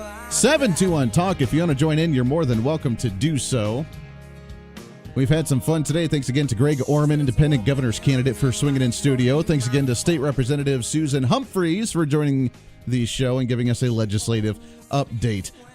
Do you remember, we haven't done this in a while. I don't think it's time that we do this. We have some fun on the show on a Friday. It's a free-for-all. You can talk about anything that you want to, anything that we've talked about or not talked about. And every once in a while, we collect our audio bits and our skits that we find entertaining, intriguing, and funny, and satirical, or just jokingly, and we collect them. And as you know, on our Christmas special, the last show before Christmas, we do our holiday special where we air these audio bits. And I always love to collect them throughout the year. And what we find, we play on a free-for-all Friday. And I found one that was quite entertaining. Do you remember, show of hands, how many people actually remember back in the day the board game called Guess Who? You remember that? You had about 20 or 30 different pictures of characters, and you would choose one that you were, and then you would see the options, and then they would see the options. You would ask 20 questions to start eliminating who they were so that way you could guess who the other opponent is. Guess who? Remember, it was a great game. I loved it. It was a lot of fun. I used to play it all the time as a child, and I forgot all about it until I heard this video. And it's nowadays, you can't, if you ask somebody, is your person bald? You can't ask that because that's politically incorrect. And in the world of political correctness today, just imagine trying to play Guess Who with certain individuals, and this is kind of what it would sound like in today's day. See who we got. Oh, man, okay. All right. I'll go first? Yep. Okay, sure. Is your person black? What? Okay, is your person African American? Okay, wow. I don't know where they're from. Okay, in your best guess, is the person are they African American? No. Okay. No. Okay. Jamaican. They're from Haiti. Well, there's a black Connor in this game with this. That's how you know this is fantasy. Okay, your turn. Is your person a person of color? See how easy that was? Yes. Yes, they are. Thank you. Okay. Okay. Is yours a chick? A chick? Is my person a chick? Is it? Unbelievable. Is it a female? I don't know. How do I know? Never met these people. Their bios on here. I don't know their pronouns. Is the on the opposite side of that card that you have? Is it appear to be a female? I'll say this, okay? Someone like you would probably assume this person's a female. Does that help? Okay, that's all you have to say. Your turn. Is your person happy? Are they glowing, you know? To quote the future president of the United States, Oprah Winfrey, are they living their truth? I don't know, dude. Sure. Great, good for them. Okay, is your chick hot? Is my chick hot? Are you kidding? Is my chick hot? Yes, is your chick hot? I think my person is beautiful. Okay? No! How dare you! This Lisa, look at Lisa? Alright, fine. Alright, go. Is your person genetically challenged? What does that mean? Does their head get a little extra chilly in the wintertime? Not helping. Need a little bit more direction here. Does their cranium have a difficult time? What are you trying to say? Are they bald? Wow, dude. In 2018. Okay. My turn. I think... Is your person likely to vote for Trump? How can I tell what my fake person's voting Absolutely. Yeah. Okay. Yes. Got it. Thank you. Okay. All right, I'm gonna solve. Is your person a tan demon with a blonde mullet? Is it Jess? Yes. There it is. There it is, playing Guess Who in 2018. It's a very difficult world out there, isn't it? And you got to be politically correct all the time. You know, you can't say, are you genetically impaired to where your cranium has issues of the breeze flowing through it without any type of protection? That would be the new PC term of being bald. I was not aware of that one, but now that I am aware, that I can ask and I can dialogue with other individuals about the not baldness, but of the genetic defects or genetic issues that, not even defects, because I guess that makes it bad. See, you go down the rabbit hole. You go down the rabbit hole of political correctness, and that's the world that we live in today. Welcome in, 721-8255-721-TALK. Let's go to the phone, shall we? Good morning. What's your name? My name's Paul. Good morning, sir. How are you? I'm doing well, thank you. Good. Yeah. I think in this political correctness, that was funny, by the way. That was very funny. But if you stop a minute and think about it as maybe spiritual correctness, for example, as your person a person of color, you could always say yes. Maybe the color's white, you know. That's true. I mean, I guess you could say everybody's a person of some sort of color, so I don't know what color you're referring to. And why would it even matter? Exactly. You know? Exactly. And that's the point. That's the problem that I have with this type of political correctness, because this is exactly, by the way, as funny as it is, it's sad because this is what's being taught in our colleges when we want to resegregate ourselves based on our sexual orientation, or we want to have a name tag, as Kansas University has done, to where it's not a name tag, but the pronouns of which you would prefer to be referred to as. So therefore, if you are of a different sexual orientation, or you have a gender identification crisis, and if someone says, hey, sir, or hey, ma'am, then you don't get offended. So you actually write down the pronouns that you have, or that you'd prefer to be called. And this is the world that we live in, that the words hurt, and that we need to classify and categorize everybody to our own assumptions. And it's a world that I don't know that I really prefer to live in. Yeah, labels are normally artificial. Exactly. And one time on the internet, I found a list of politically correctness statements. It was hilarious. But if you look at it, each one, and when you read it, if you think, well, okay, now, just for example, what would Jesus do? And all of them became spiritually correctness. Sure. And regardless of religion, I'm not religious at all, but I'm very spiritual. Sure. So, when you hear these analogies, try to think of it that way. Okay, spiritually correct instead of just politically. Oh, that's a really good point. That's a way to look at it. Very much so. Paul, I appreciate that, my friend, very much. It's a good point when we talk about the identities. And remember, I mean, we've talked about this before. We talked about this actually just yesterday about the hyphenated American of, are you an American or are you an African American? Are you an Irish American? Are you an Asian American? Are you a Native American? Or are you just flat out an American? And really, if you want to look at it from the political standpoint, that's why the Democrats have been crumbling for a really, really long time, because they have hyphenated everybody. They have dissected everybody. They have classified everybody to where it's the class warfare. You are the rich. You are the rich white person. You are the rich old white person. And now they've continued to shrink the category little by little by little by little by little. You are not just a white person, but you are a rich old white person. And now they've been able to classify you as such, when we shouldn't be doing that at all. Who cares how much money you have? You may be rich in resources, but you may be very, very poor in family.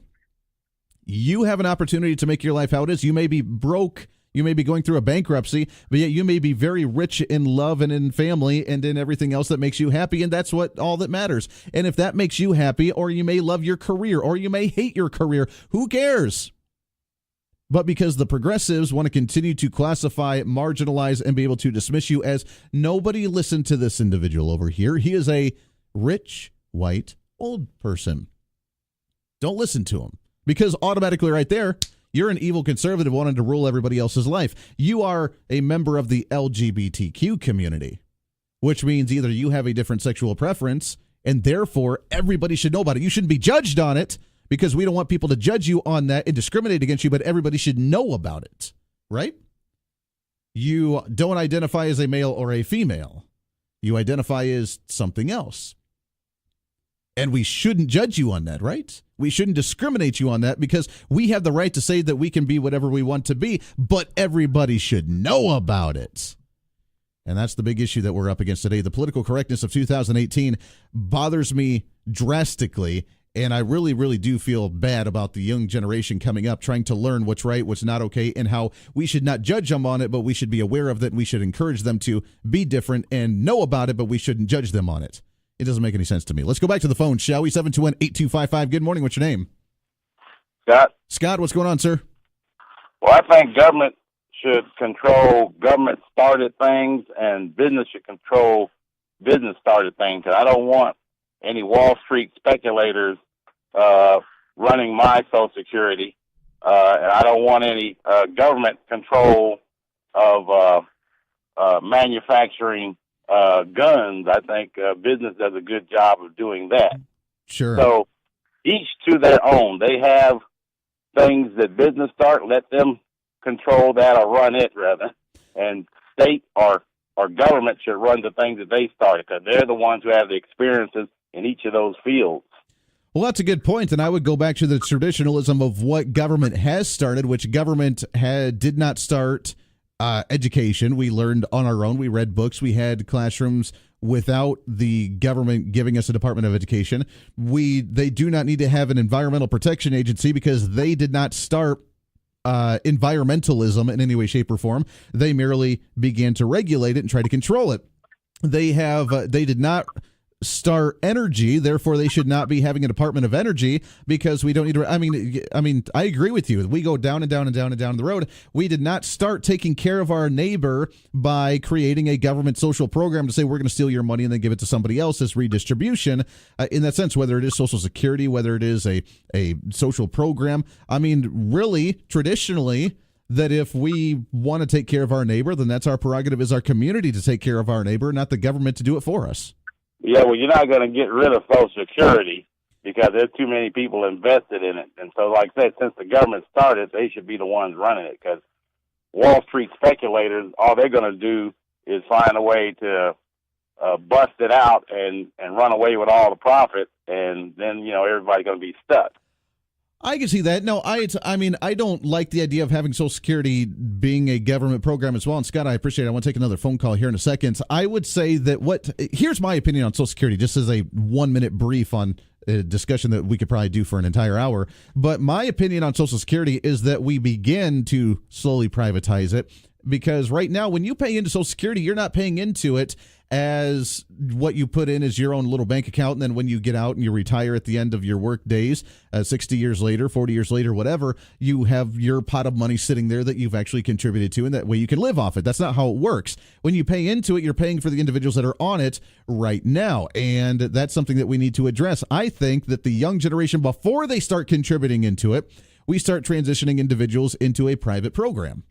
And that way, if you paid into it, then you still get the benefits of it. And the new generations that haven't paid into it will begin to start a privatized program that is not necessarily Wall Street controlling it, but just a bank that you put your money into and you save and save and save with gains of maybe a little interest or something. And at the end of your 40-year work, whatever, your tenure, then you come out and here's your money. And it's on you individually. And then we figure out how to get the individuals that are on it or have paid into it so far, how to get them taken care of until the program slowly fades out. That's my opinion. I know it's a little extreme and it's not going to happen, but that's my opinion on what I would like to see in a fantasy world. Let's go back to the phones before we take a break here, shall we? Good morning. What's your name? Yeah, I'm sorry, Andy. It's Paul again. I'm not really sorry. When I hear the word government, I think we the people. Well, that's the way it's supposed to be. It's supposed to be we the people. That's not necessarily the case anymore. Because it's not. I mean, we have the elites that control things. We have the fourth branch of government, the agencies, and the bureaucrats. Off the air, on the air, then I'm going to hang up. Thanks. Okay, good deal. Well, I appreciate it. You're right. I mean, I don't see it being a government of we the people any longer when we have predominantly the fourth branch of government. That is the agencies, that is the departments, the EPA, the Department of Education, the Department of Energy, the Department of Human Services, the Department of whatever. They do not represent the people. They are unelected. They are appointed based on what political agenda the administration has at that time, Republican, Democrat, conservative, liberal, whatever. They are appointed. They do not reflect us, and all they do is write regulations on how they can continue to enhance their ability to do their job by regulating that industry, a.k.a. taking away our rights and liberties. It's not up to us anymore when it comes to the private sector. It should be, but it's not because of the fourth branch of government. You're right. That's why I focus so much on the state government with the state of Kansas, because we can actually fix that. You and I can actually do something about the state government. We can hold them accountable. We can expose them for their shenanigans, and we can move forward in positive ways. We can do that at the state. At the federal government, try and call up and say, I want to talk to the head of the Environmental Protection Agency, and I want to tell them that no more regulations on my farm or on my water or on my pond in my backyard, because that's my pond. That's not your pond, and I control it, not you. Try and do that. It's not going to work out very well for you. 9 minutes to the top of the hour. This is The Voice of Reason. You're listening to The Voice of Reason with Andy Hoosier.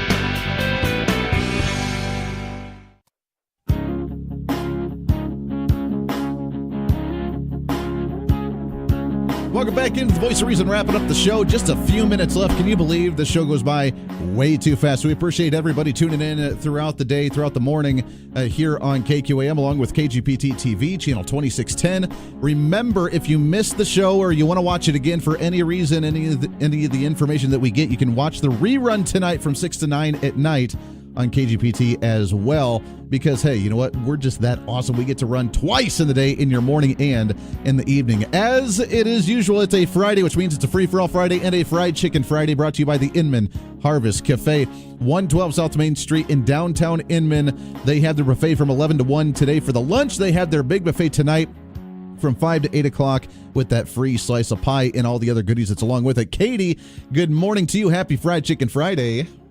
Good morning, Andy. Happy Fried Chicken Friday back. Oh, man, it's a great time. Now, you guys are preparing. It is going to be a big, fun day, as it always is, a celebration on a Friday. What's on the agenda for today? What's to make people all warm and cozy and excited to head up there? Today we're going to have, besides the wonderful fried chicken and the homemade mashed potatoes and the gravies and all the vegetables and the salads and the pies and everything else, we're going to have beef and noodles. Very nice. So that's made with our famous roast beef that we slow roast. We try to roast it 24 hours. Sometimes we don't quite make it 24 hours, but we try. So 24 hours slow roasted roast beef made into beef and noodles, all homemade. So we'll have that out there. We will also have a chicken and spaghetti. So that's got an Alfredo sauce, and it's got chicken, it's got roasted red peppers and onions, and then a breadcrumb topping. That makes me happy. And yes, and then we're going to have a taco goulash. Ooh. Okay, so that's it's got black beans, it's got chili beans, it's got Great Northern beans, so it's all beany, and it's got beef in it. And it's got corn, and then it's kind of a taco-y flavor with the macaroni. So we're got a lot of noodles today. You know, but that's good. You need the carbs to be able to get you through an inactive weekend, and that's exactly how you do it. So that's a great Friday dinner. Yeah, I think it sounds good. Absolutely, that sounds fantastic. Now, and the thing about if you have all of the noodles, you can just dump it all on your plate in a big gloppy mess.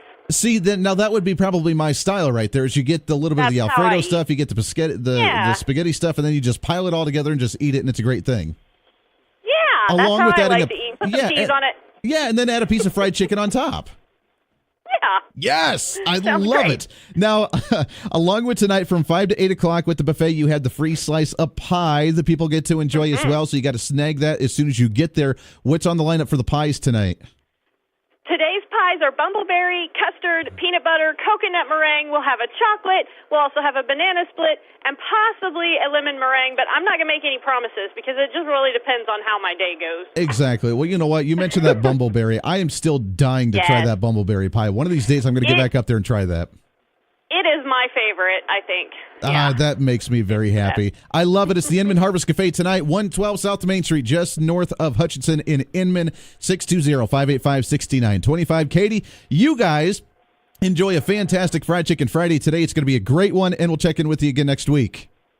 All right, thanks. We'll talk to you then. Always a pleasure there. That's Katie there with the Inman Harvest Cafe. Appreciate them partnering up with us here on The Voice of Reason. As always, you enjoy a fantastic weekend. It's going to be a beautiful one. Get out, go enjoy. So many things to do. Don't stay scooped up. And if you do, then you better be watching The Voice of Reason and educating ourselves, because that's just what we do. This is your show. As always, it's time to speak up, speak out, speak loud, speak proud, speak the truth, and always speak some reason. This is The Voice of Reason. Have a great weekend, everybody.